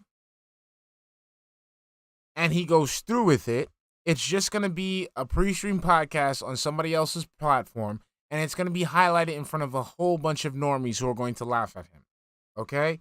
Or if he doesn't go through with the interview, he's going to go ahead and piss off a lot of people who have reached out to him because they're going to get upset and annoyed at the hurdles that he is going to put in front of them, okay? Number 3, this might be just all bullshit because, like I said, there's already one detractor that has already made it known that Phil's a dumbass and Phil has been in contact with him for like a couple of weeks or whatnot. And Phil's a dummy and he hasn't realized it yet. I ain't gonna say who, but Phil's a dumbass for that one. The pop-up will say verified account, and then there's 2 different descriptions that appear under it. The first says, this account is verified because it's notable in the government, news, entertainment, or another designated category. Meaning, you legitimately the prominent, verified. exactly. You got verified at some point. That's how you got your check mark. Okay? Now, the other thing is you click on it, it'll say, oh yeah, the Game Master, yeah. Just look up, it was a very underwhelming interview. I don't know if you saw my Peach short, where he looks down and then you see the quoting in the bottom. It says, where did the load go? He basically, that's the highlight of the fucking interview. The quartering asking DSP, where did his load of jizz go after he finished beating his meat? This account is showing, is verified Because if you can believe it, this account is verified because you're part of Twitter Blue. That's all it says. So apparently it's saying you're verified because you're paid for it. You should.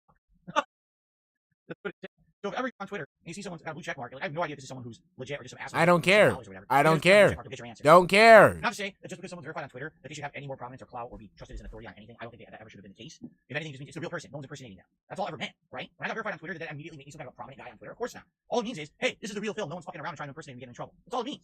So I don't know why people ever took it as anything more than that anyway, regardless of any kind of. So why are you talking about it? Now it's funny, guys. Can I be honest with you? Because I'm going to directly address something that people are saying in the chat. All right. Oh my god. What have we been saying recently? All right. When I hit 40 years old this year in April, we started having a conversation, right? We did. No, you started having a rant all by yourself. You're not having a conversation, okay? Also, stop using the, Twitter words, conversation, discourse, all that shit. You sit in front of a fucking camera lens and you talk to yourself. That's it. You're a 40-year-old man who has no friends, no family, and talks to himself. Okay? He can't even he can't even interact with his fucking cat correctly. And what was that conversation about? The conversation was that as I get older, all right, I'm going to have to change up who I am on the internet and the content that I put out, right? We had this discussion that eventually I'm not going to be able to play as many video games. I'm going to get older. My hand-eye coordination is going to start to go. I'm going to start to get carpal tunnel. I can already tell you I'm getting it in my right hand. I felt it this year. Definitively, there were times when my right hand had pain and stiffness and really was not feeling good. All right? Not every day, but some days. And the older I get, the worse it is. I'm trying grasping straws. I'm trying to stay up. Okay? So what do we talk about? We talked about diversifying my content. And how do we talk about doing that? Well, by basically stretching out my content in different forms and making it longer than it really supposed to be, but I'm still doing the exact same shit as I did before. Nothing different. Up at it got all over my fucking leg. Let's continue. Glaze Mystery, thank you for the 25 Mexican peso super chat hunt. Copium, exactly. Pure, 100% uncut Nicaraguan copium. I said Nicaragua like the country. By doing more things that are not gameplay related, right? And there was do different the same ways shit. we talked about maybe branching out my content to talk about other topics. We even said eventually as I get older, maybe we will talk about things like politics and stuff like that. No, you won't. Talk about current the ghost of the Ferris Anonymous. What's up, right? baby? You do that now. And then one of the things that I definitely started doing this year that was very different, right? Was the React content. That you guys liked me starting to react to things, whether it was someone else's documentary or video, whether it was, live events, whatever it was, you liked the React stuff. And we did a wide variety of React stuff this year. I reacted to horror-themed content on the Rob Gavigan channel. Me too, boss lady. Me too. Other content creators like Wings of Redemption or Keemstar, but then also documentaries about me, right? And giving you my take on things about me. Hell, the John Rambo Howard React video. Holy shit, right? Holy shit, nothing. You literally, you debunked nothing. Nothing. You just showed everyone how much of a fucking piece of shit you were. Come on, bro. You couldn't give John Rambo money because, dude, you sounded just like my fucking boss. Dude, the fucking excuses that John Rambo was saying that you gave him, you literally sounded like my boss. When I used to go do inspections, the motherfucker didn't want to pay me. Legitimately. A movie side, thank you for the $5 super chat, hun. Dave sitting there by himself arguing. Phil, the pancakes are ready. And yelling at a camera even years from now is just pathetic. Exactly. Yeah, he fake cried about tea. Fake cried. Okay? Fake cried about tea. That was pretty groundbreaking, what I did. No, it wasn't. So you know what I'm saying? But what's funny is everything we talked about earlier this year makes sense. But then there's people who they're still stuck in a mindset that it's 2010, and they're like, well, Phil, you should just stop doing the podcast. Or you should really have a very short podcast and just get right into gameplay. Yes. It's like, you completely missed the point. Really, you had. You've completely missed the point of everything we were saying this year, that this year I needed to make a concerted effort, all right, to not just focus on gameplay. Yes, but the thing is, your gameplay sucks, right? Now that you're not focusing on gameplay, the content sucks more. Again, we're going through almost an hour and a half of you talking about nothing. Nothing. Nothing. Literally, you coping at the fact that you will never be a success. You coping at the fact that you have nothing but brain-dead morons supporting you. Coping at the fact that there are other people who are more successful than you. This is what you want to replace the gameplay with. Really? This, Phil. This is how you expect to maintain these tip goals. With just you sitting in front of a camera and fucking rambling.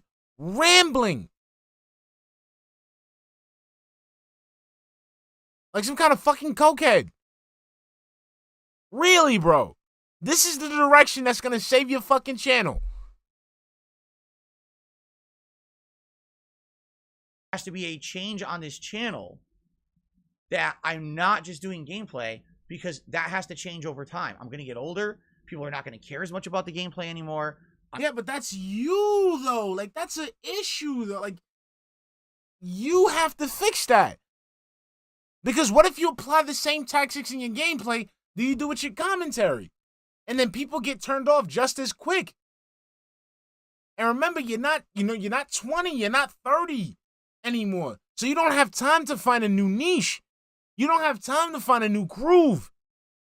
You need to get that shit working now. That's why I made that Jordan Peterson video about you. Because what he said directly pertained to you. Directly what he said pertained to you. 100%. Yeah, when you're in your 20s, you go ahead and act a little stupid. You can make a few mistakes. You learn from the mistakes. You keep going forward and you become a better person.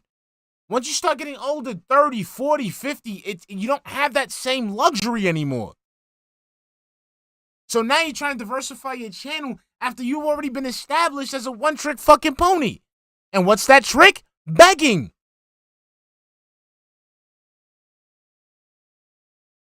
Not going to be able to do as much gameplay anymore. I'm going to want to branch out and do other topics and other things. So that's what I'm trying to do. When I do the podcast every day, if you haven't noticed, it's not just me talking to myself. We're talking about topics. No, you're not. You're not. You're not. You're not talking about topics. You're sitting there going through your phone, scrolling through Twitter, looking for something to bitch about. We're going back and forth. You're right, Tommy Johnson. He's a no-trick pony. His wife, Kat, is the one that does the tricks. Responding directly to things that you guys are saying. Right. And she's a pony. People are telling me the podcast has its own following now. It's not just, it's Phil killing time on a pre-stream before he plays games. It's Phil's podcast is its own show. No, it's not. That we follow. No, and it's a lot not. of people even told me we just watch the podcast. We don't even come for the gameplay anymore. Because the gameplay is so fucking boring. It's fucking boring. Dude, I don't watch the game. I rarely watch the gameplay anymore because it's fucking boring. This is where all the fun shit is now, because this is where you get to go ahead and ramble and talk your shit. This is where the fun is at. We don't care about that. That's a good thing. No, it's not. All right?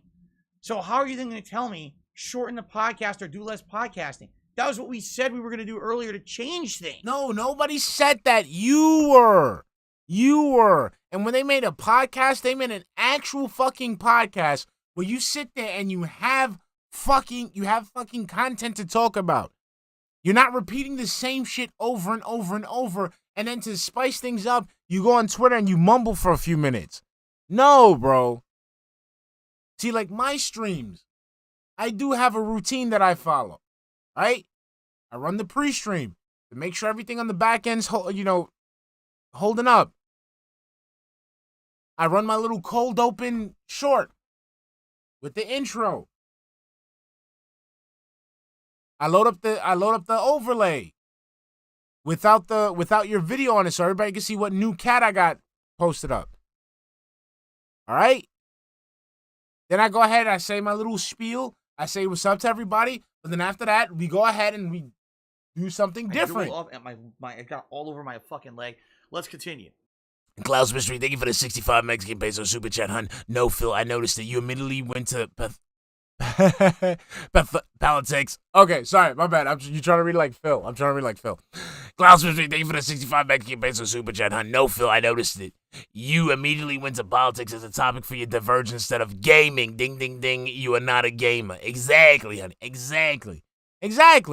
You could have had a fucking. You could go ahead and have gaming news every day and actually do research and have a podcast on gaming news. But no, you just go for what's popping on Twitter, which is fucking weird. This year. And this, I'll be honest with you, is very frustrating to me because I listen to what people tell me directly. No. You don't listen to what people tell you directly because if you did, you wouldn't be wasting these people's time.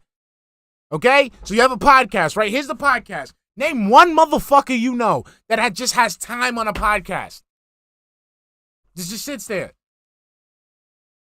Just has time on a podcast. Has a podcast, right? An actual podcast. An actual show. And there's just nothing on the shows. They just sit there. He needs to get 3 cats. We need 3 cats, Stephen Hawking. I want 4 cats in that motherfucker. All right? I want a $3,000 goal for 4 cats. And I hear everything in my head. I say, okay, you're going to get older. You're not going to be as good at games. The gameplay on YouTube isn't even as popular anymore. DSP, you need to get help. There, I fucking said it. Who told you that? Who was out there telling you these things? Who in your chat was telling you these things? Who said that to you?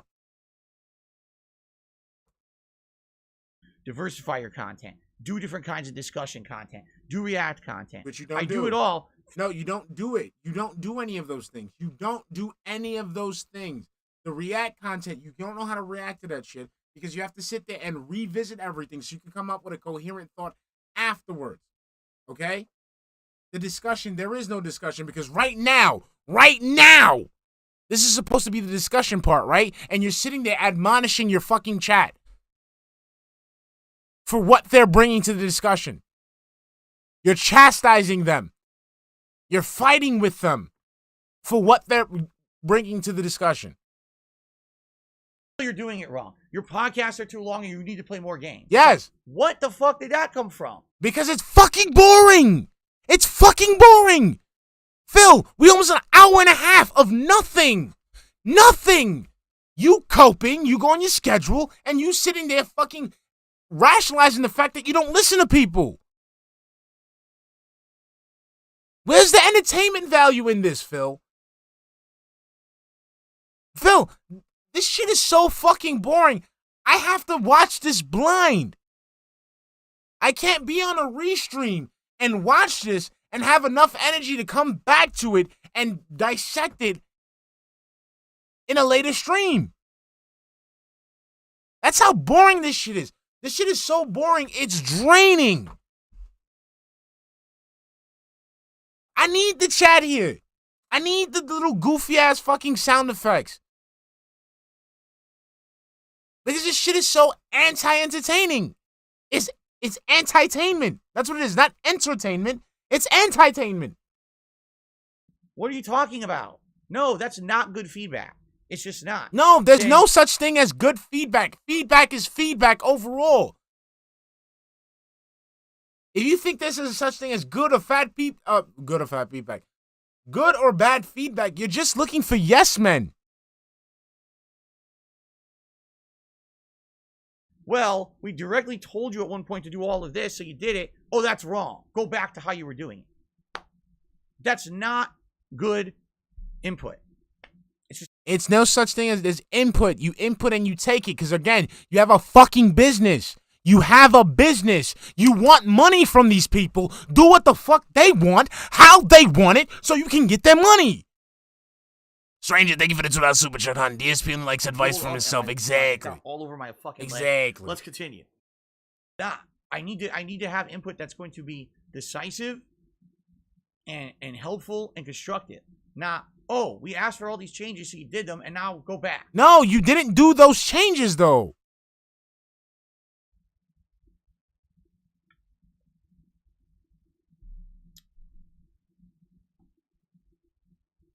So, Galactic 8 says, have a set time to end the podcast.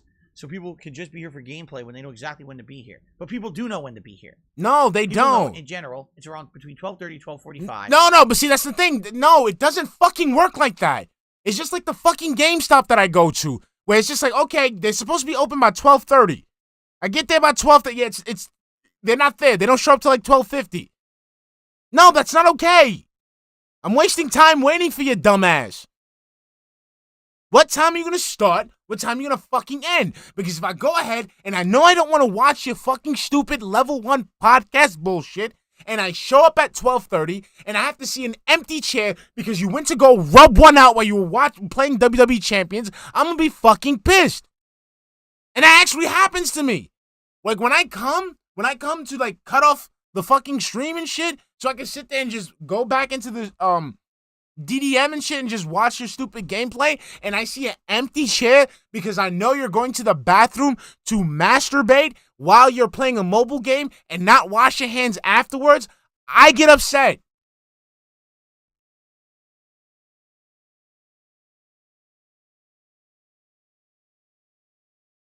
That's me as a detractor. As a detractor, when I come back and I see that empty fucking chair, in my mind, I know, let me repeat it again. You are going to the bathroom to take a shit, take a piss, rub one out, all while you have WWE Champions in your opposite hand and you don't wash your hands afterwards. That's when the gameplay starts every day. No, it And you know doesn't. to expect 3 hours of gameplay on the first stream and 2 hours on the late stream. That's bullshit. There's no one who's that dumb that doesn't know when the game starts. Dude, we don't know because you always do shit like this. Again, your streams range sometimes between 1 hour and 17 minutes to fucking 2 hours. 2 hours and 35 minutes. DSP, I record these shits every day. I record these shits every fucking day, bro. And there's never a set time where I can come and just turn this shit off. All over my fucking leg. Let's continue. Lunagordi, thank you for the 199 super chat, honey. The chair is more entertaining. Exactly, honey. Exactly, honey. Thank you, honey. Who the fuck? I do it the same every day. Yes, every once in a while the podcast runs a little longer, by maybe 15, 20 minutes if we're on a hot topic. No, it doesn't matter. It does not matter. That's not okay. That's not okay. That's not okay. Just like when I used to fucking work and I would go to a conference room and then, I have a meeting. I have a meeting set up with a client.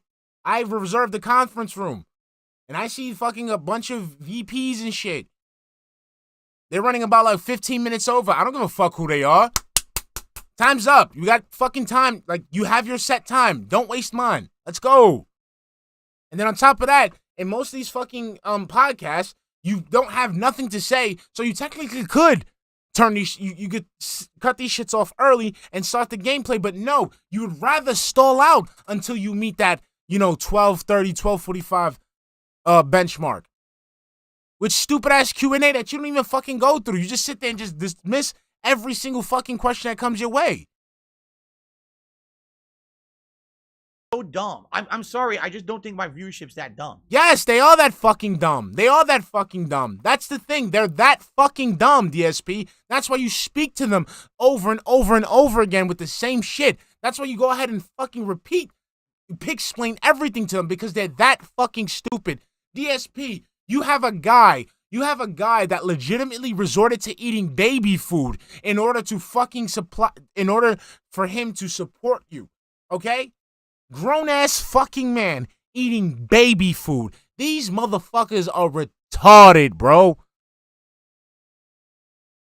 Oh, I have absolutely no clue when Phil starts playing games, despite the fact it's literally the same time every day. I have no way to know.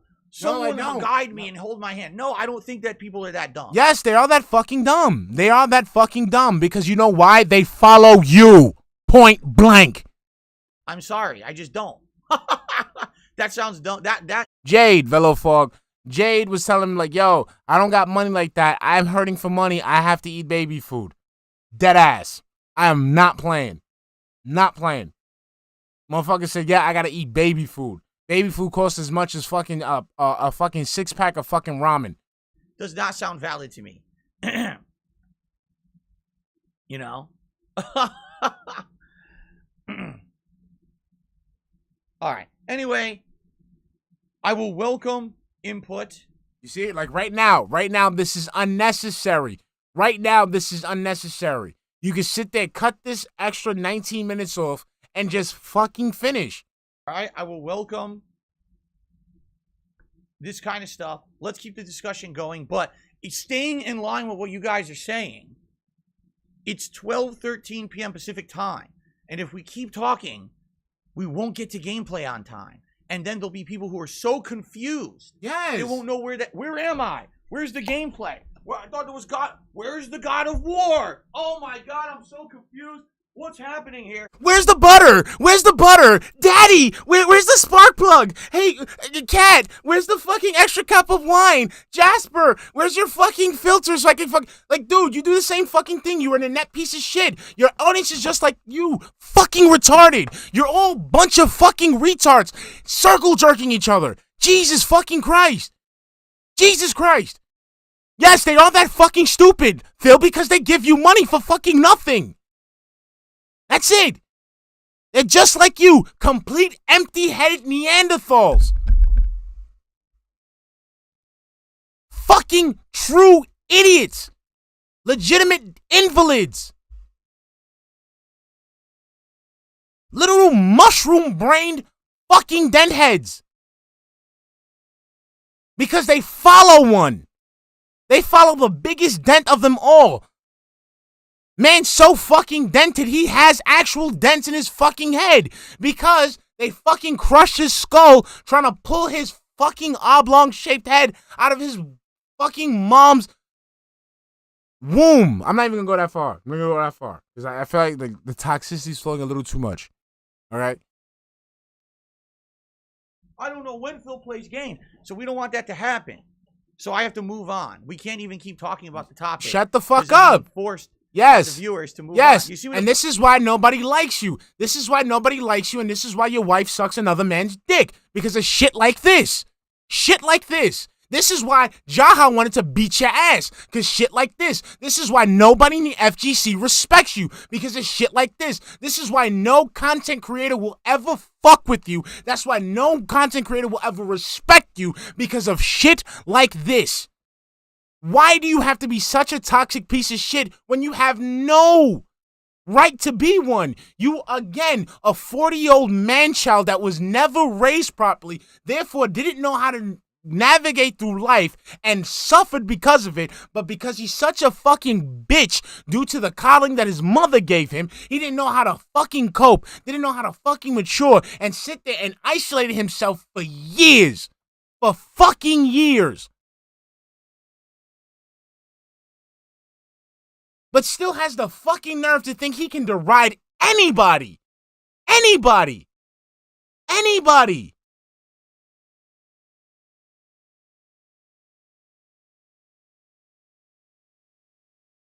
And then you fucking wonder why people fuck with you. It's because of shit like this. Point I'm making here, you see how silly this is? You see the point. The criticism I'm getting in the chat is your podcast is going too long, but now you guys want me to talk longer about that topic. No. Nobody wants you to talk longer about that topic. They want you to talk if you have something to say. They don't just want you to talk. That's the thing. Like, if you have something to add to the quote-unquote conversation, that's fine. If you're just going to talk out of your ass where you do the thing where you sway left and right, where you're sitting there swaying left and right, like some fucking little kid that can't make up his mind, that's when it becomes a fucking problem. Which makes the podcast go longer. Okay. Let's just get to shout-outs. We start off today with Serious7, who did a $5 super chat. Good to see you, Serious7. He says, I'm roughly 50 to 60% done with God of War so far. My content. I've not finished the story, though. I have a lot of time to put this weekend, and that makes sense. You are taking your time, you're having a good time with it. You're probably going to beat it within 2 weeks, right? Admittedly. If that's if you have enough time, I'm sure you're not going to have nonstop time to play it. My wife also has been playing a lot of it. She doesn't have nonstop time to play it. You know, she has work and she has things, things around the house to do. She has to sit there playing the game all day. But she's got pretty far, and she's really enjoying it. She's actually really enjoying watching me. She wants to watch me play today on stream. Because she likes, the game so much, she wants to see me enjoy it as well. But the point I'm making is you didn't beat it in 2.5 days like this person I was criticizing on Twitter. So, I find that for 3 nonstop days I've beaten the game. Like, dude, you didn't do shit. You know you skipped 90% of the content that was in there just to fucking beat it right away. Like, what a stupid move. Especially a game like that, right? Anyway, thank you very much, Serious7 for that. And Rotom Electric did a super chat says, are you planning to improve the channel even more? No. What I've decided to do is I'm just going to freeze just going to completely freeze the channel and do absolutely no improvement. All right, that's just be a cynical answer. Of course, I'm always looking for suggestions for improvement. I absolutely need suggestions for improvement. Send them my way, okay? The crunchiest onion. The super chats, I think it's good to start to think about future content. It's going to get harder to gain each year. I think you said this during Street Fighter 6 beta. You're right. Let me, in a nutshell, me trying to get into anything, okay, at the age of 40 is way harder than it was back in the day. You know, you're talking in 2009, Street Fighter 4 came out, right? And I was 13 years younger. I was 27 years old. It was very easy for me to jump into a new fighting game with new game mechanics and get used to it, grind, right? That's what's called grinding. Having to play the shit out of the game to learn the mechanics and get good at it in a short period of time. Playing that Street Fighter 6 beta for 3 straight days was actually very stressful for me. All right? I want you to understand that. A lot of people make fun of me for that. Oh, what's so stressful? Because you don't understand. If you don't play a game at a competitive level, you would never understand. In 3 days, I tried to speed learn a game. I didn't play Street Fighter 5. So I tried to speed learn Street Fighter 6 from scratch. And by the end of the 3rd day on that final stream, it kind of clicked. And if you watch me do that run with Ryu, I actually got some pretty good wins and everything was starting to click and make sense. And then the beta ended. Okay? That's a lot harder for me today to do that kind of stuff. You're absolutely right, Crunchy's Onion. It's not like it used to be when I was younger and everything had reflexes and everything was adaptable. You know what I'm saying? It's going to be tough. But the thing is, if I do put in the time and the dedication, and if I stick with it, meaning let's say if I start playing Street Fighter 6 right from the get-go, and even if I get my ass handed to me for weeks, if I stick with it, it's going to eventually become muscle memory. It's going to become this knowledge that kind of runs through my head naturally. I don't even have to think the process. It's just kind of there. It's kind of like whenever I play Street Fighter 2, I don't have to think about it. I don't. I could literally start playing any version of Street Fighter 2, pick a character, and start playing at a decent level. I don't even have to think about the matchups or anything. It's all just naturally ingrained in me from the years of experience. I need to get that in a game that's competitive like Street Fighter 6. And that will come with time, but Crunchy's Onion is correct. It's going to be much harder moving forward as I get older to play at any kind of competitive level in any game. And that's what I mean. Like, moving forward, I think I need to diversify. It can't just be about the gameplay anymore. There definitely has to be a commentary aspect to it. There has to be an analyzation aspect to it. We do a podcast every day. Maybe I do need to once a week do a show that's not gameplay and something different, analyzing stuff that happened over the week with games or a game. At one point I wanted to do a game news show. The thing about a game news show is I don't know if there's enough out there to really do one because you really got to stretch for topics. A lot of times the show will be like, there's not much going on, boring, right?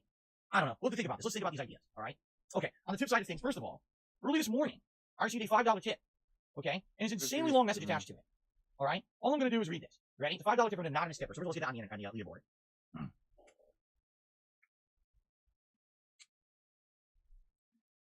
Okay. So, FYI, let's read this now. It's a huge message. I'm going to read it. I'm going to do a quick response.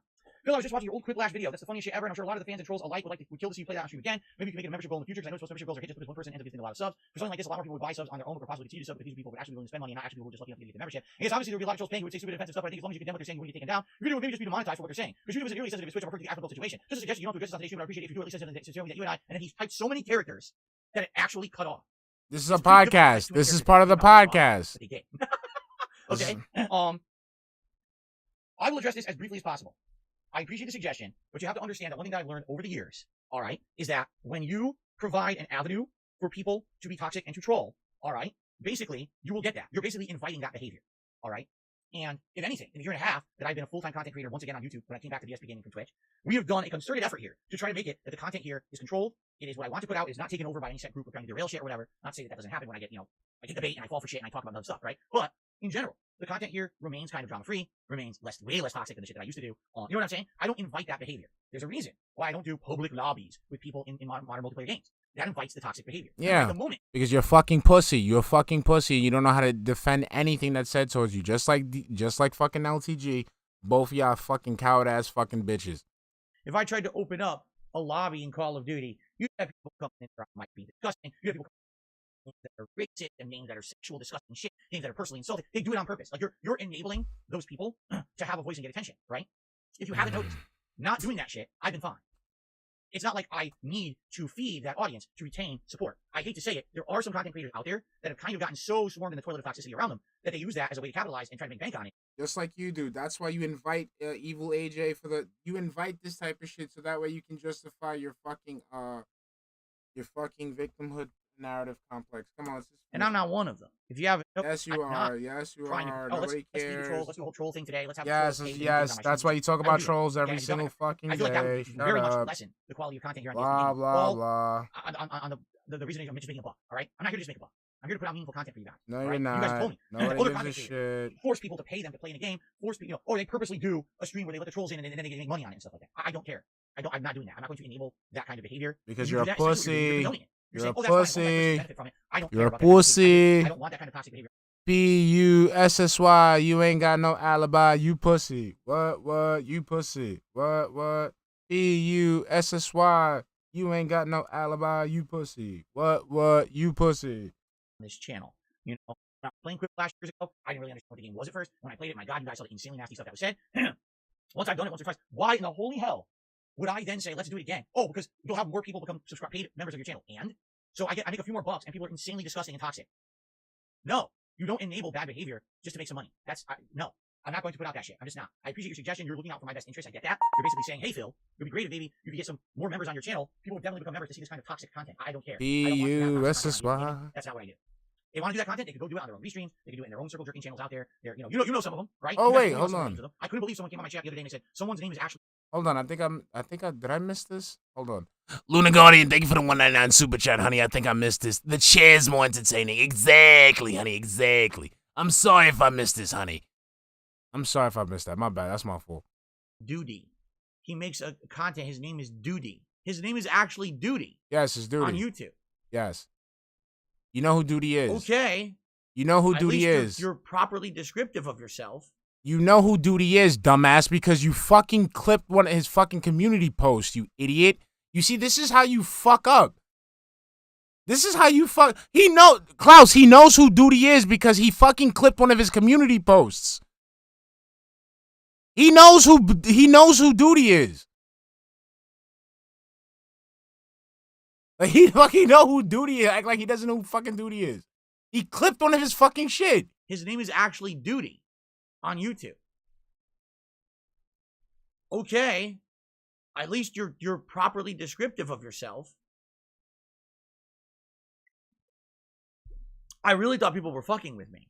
And then I looked it up. I was like, oh my God, that guy's actually Duty. No, you looked it up because you stalk us, you fucking pussy. You stalk us. I remember when they was talking about, like, Duty had that community post and you clipped it and you uploaded it to your own shit.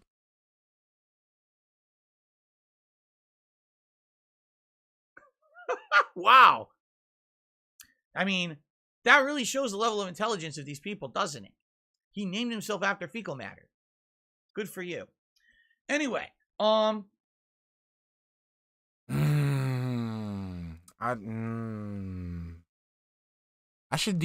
hope did Duty make a video on this? I would love to clip this and send it to him. We can send it because he's already a thorn at your side enough as it is. I don't know if you. All right, keep fucking around, DSP. No, I'm not doing the toxic content, okay?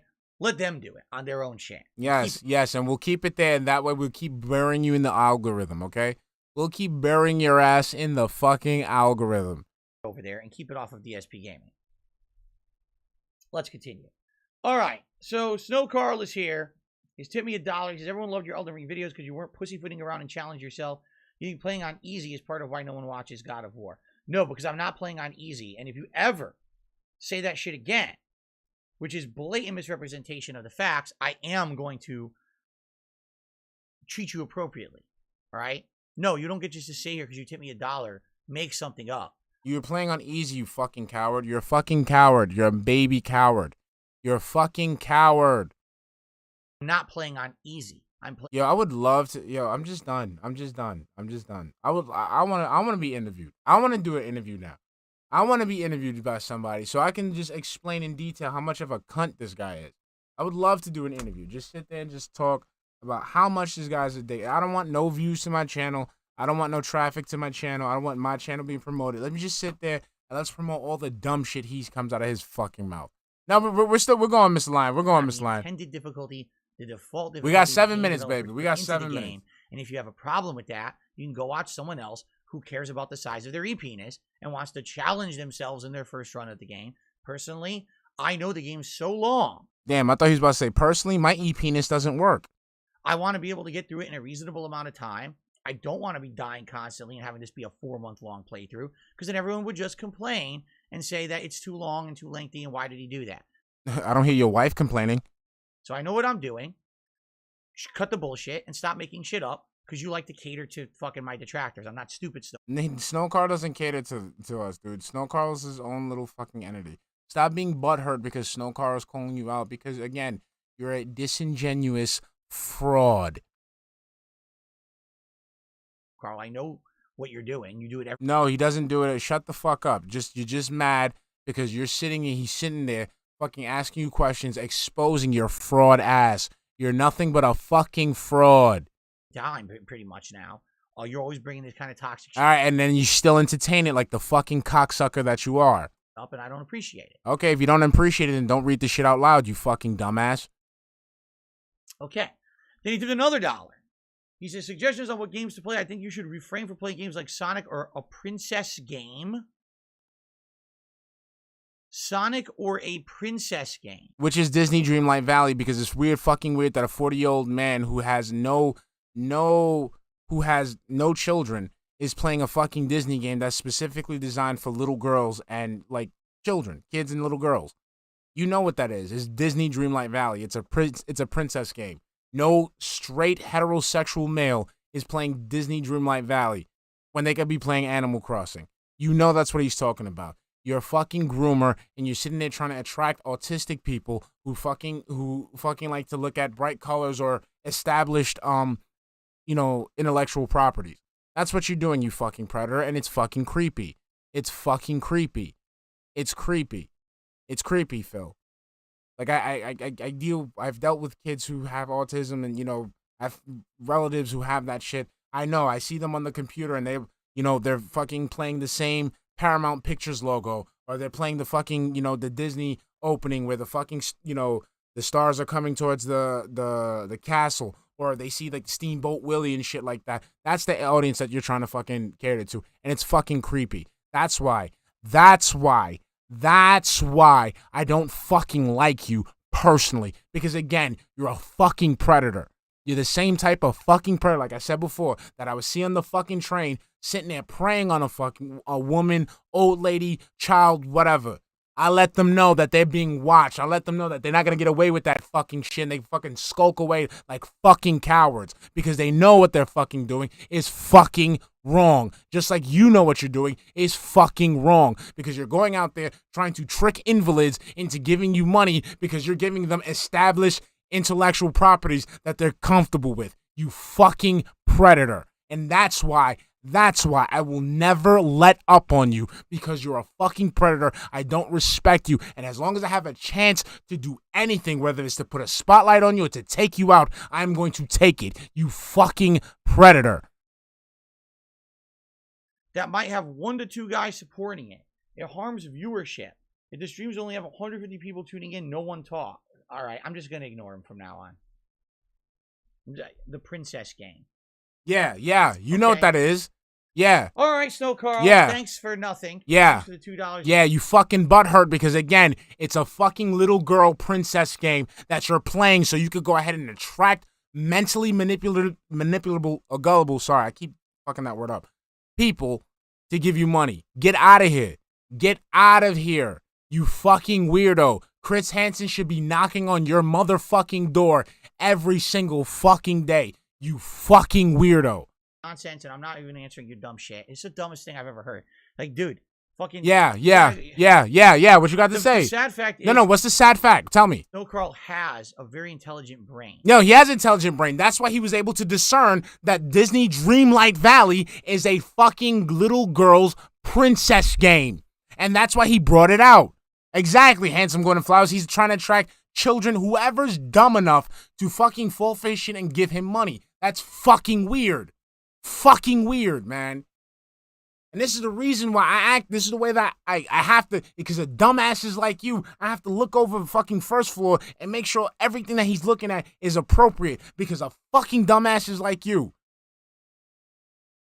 That's why fucking autistic kids gotta have a fucking extra layer of security on themselves, because dumbasses like you prey on them. You fucking weirdo. And I'm glad, you know what? That's what we should be calling it right now. We should, and right now, every time DSP plays Disney Dreamlight Valley, we will not call it that. We are calling it the Princess Game. And that's what he's playing. The Princess Game every single fucking day. He's playing Disney Dreamlight Valley? No, I don't know what that is. I know he's playing the Princess Game. Hashtag the Princess Game. In his head. He just chooses not to use it.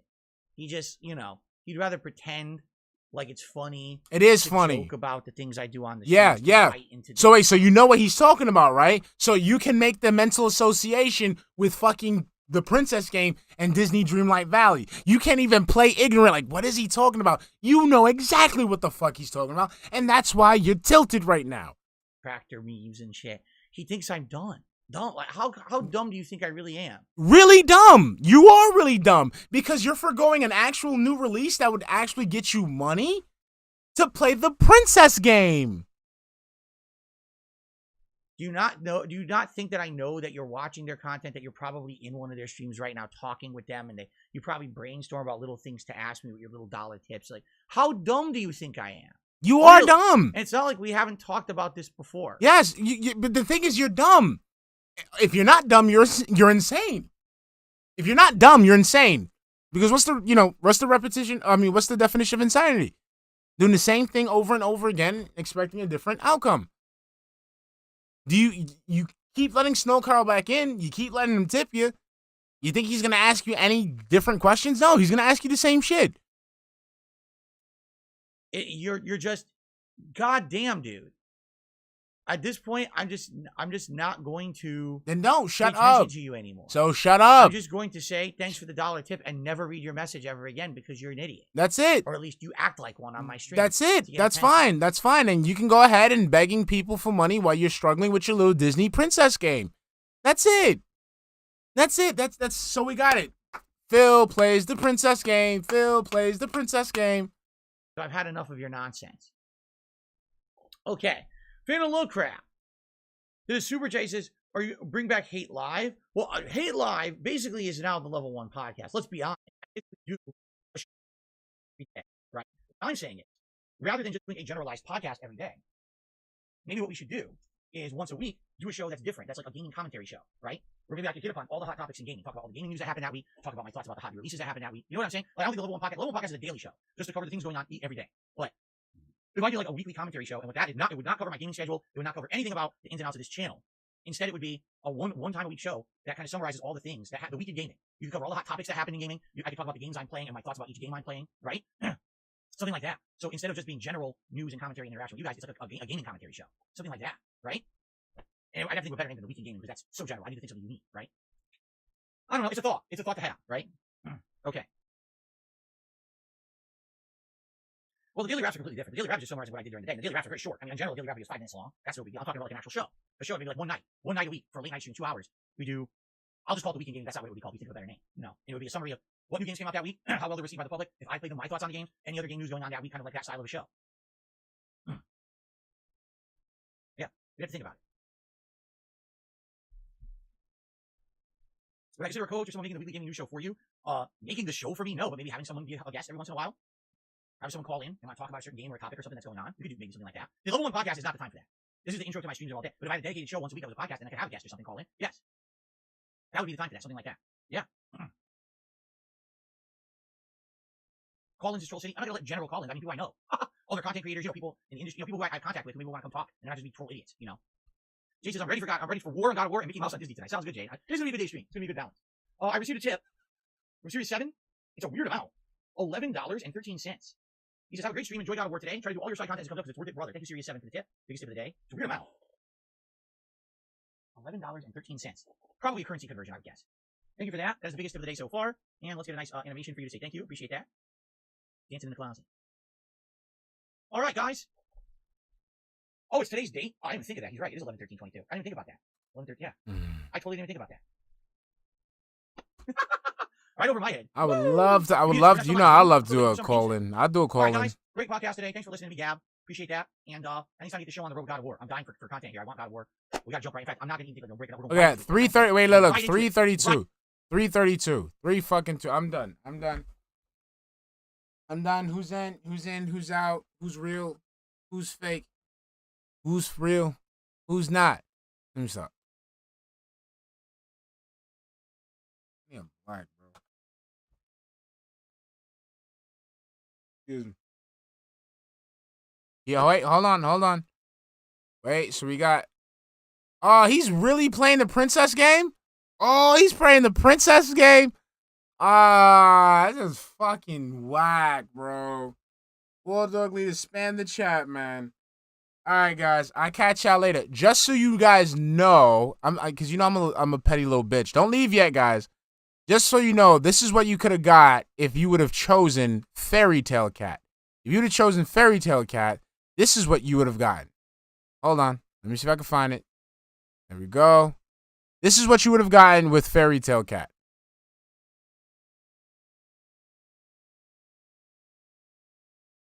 Wait, hold on. Wait, I fucked up. Wait, no, wait. We gotta show the whole shit. We gotta take this out. Hold on. Yeah, you could have had Princess Game Cat. You guys could have had Princess Game Cat, and y'all fucked it up. You see what happened? Here we go.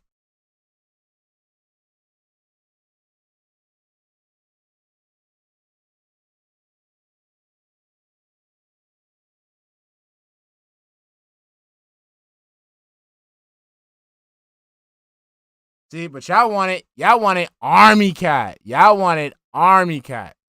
Y'all said, no, we want Army Cat. We love our we do love our armed forces. But y'all asked for Army Cat. There you go, okay? This is what you stuck with. Okay?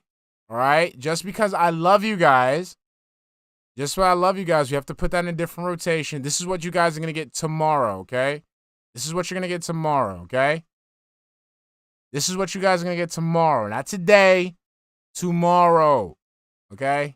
You're going to get tomorrow, not today, okay? This cat you get tomorrow, okay? Keep it in your pants, guys, okay?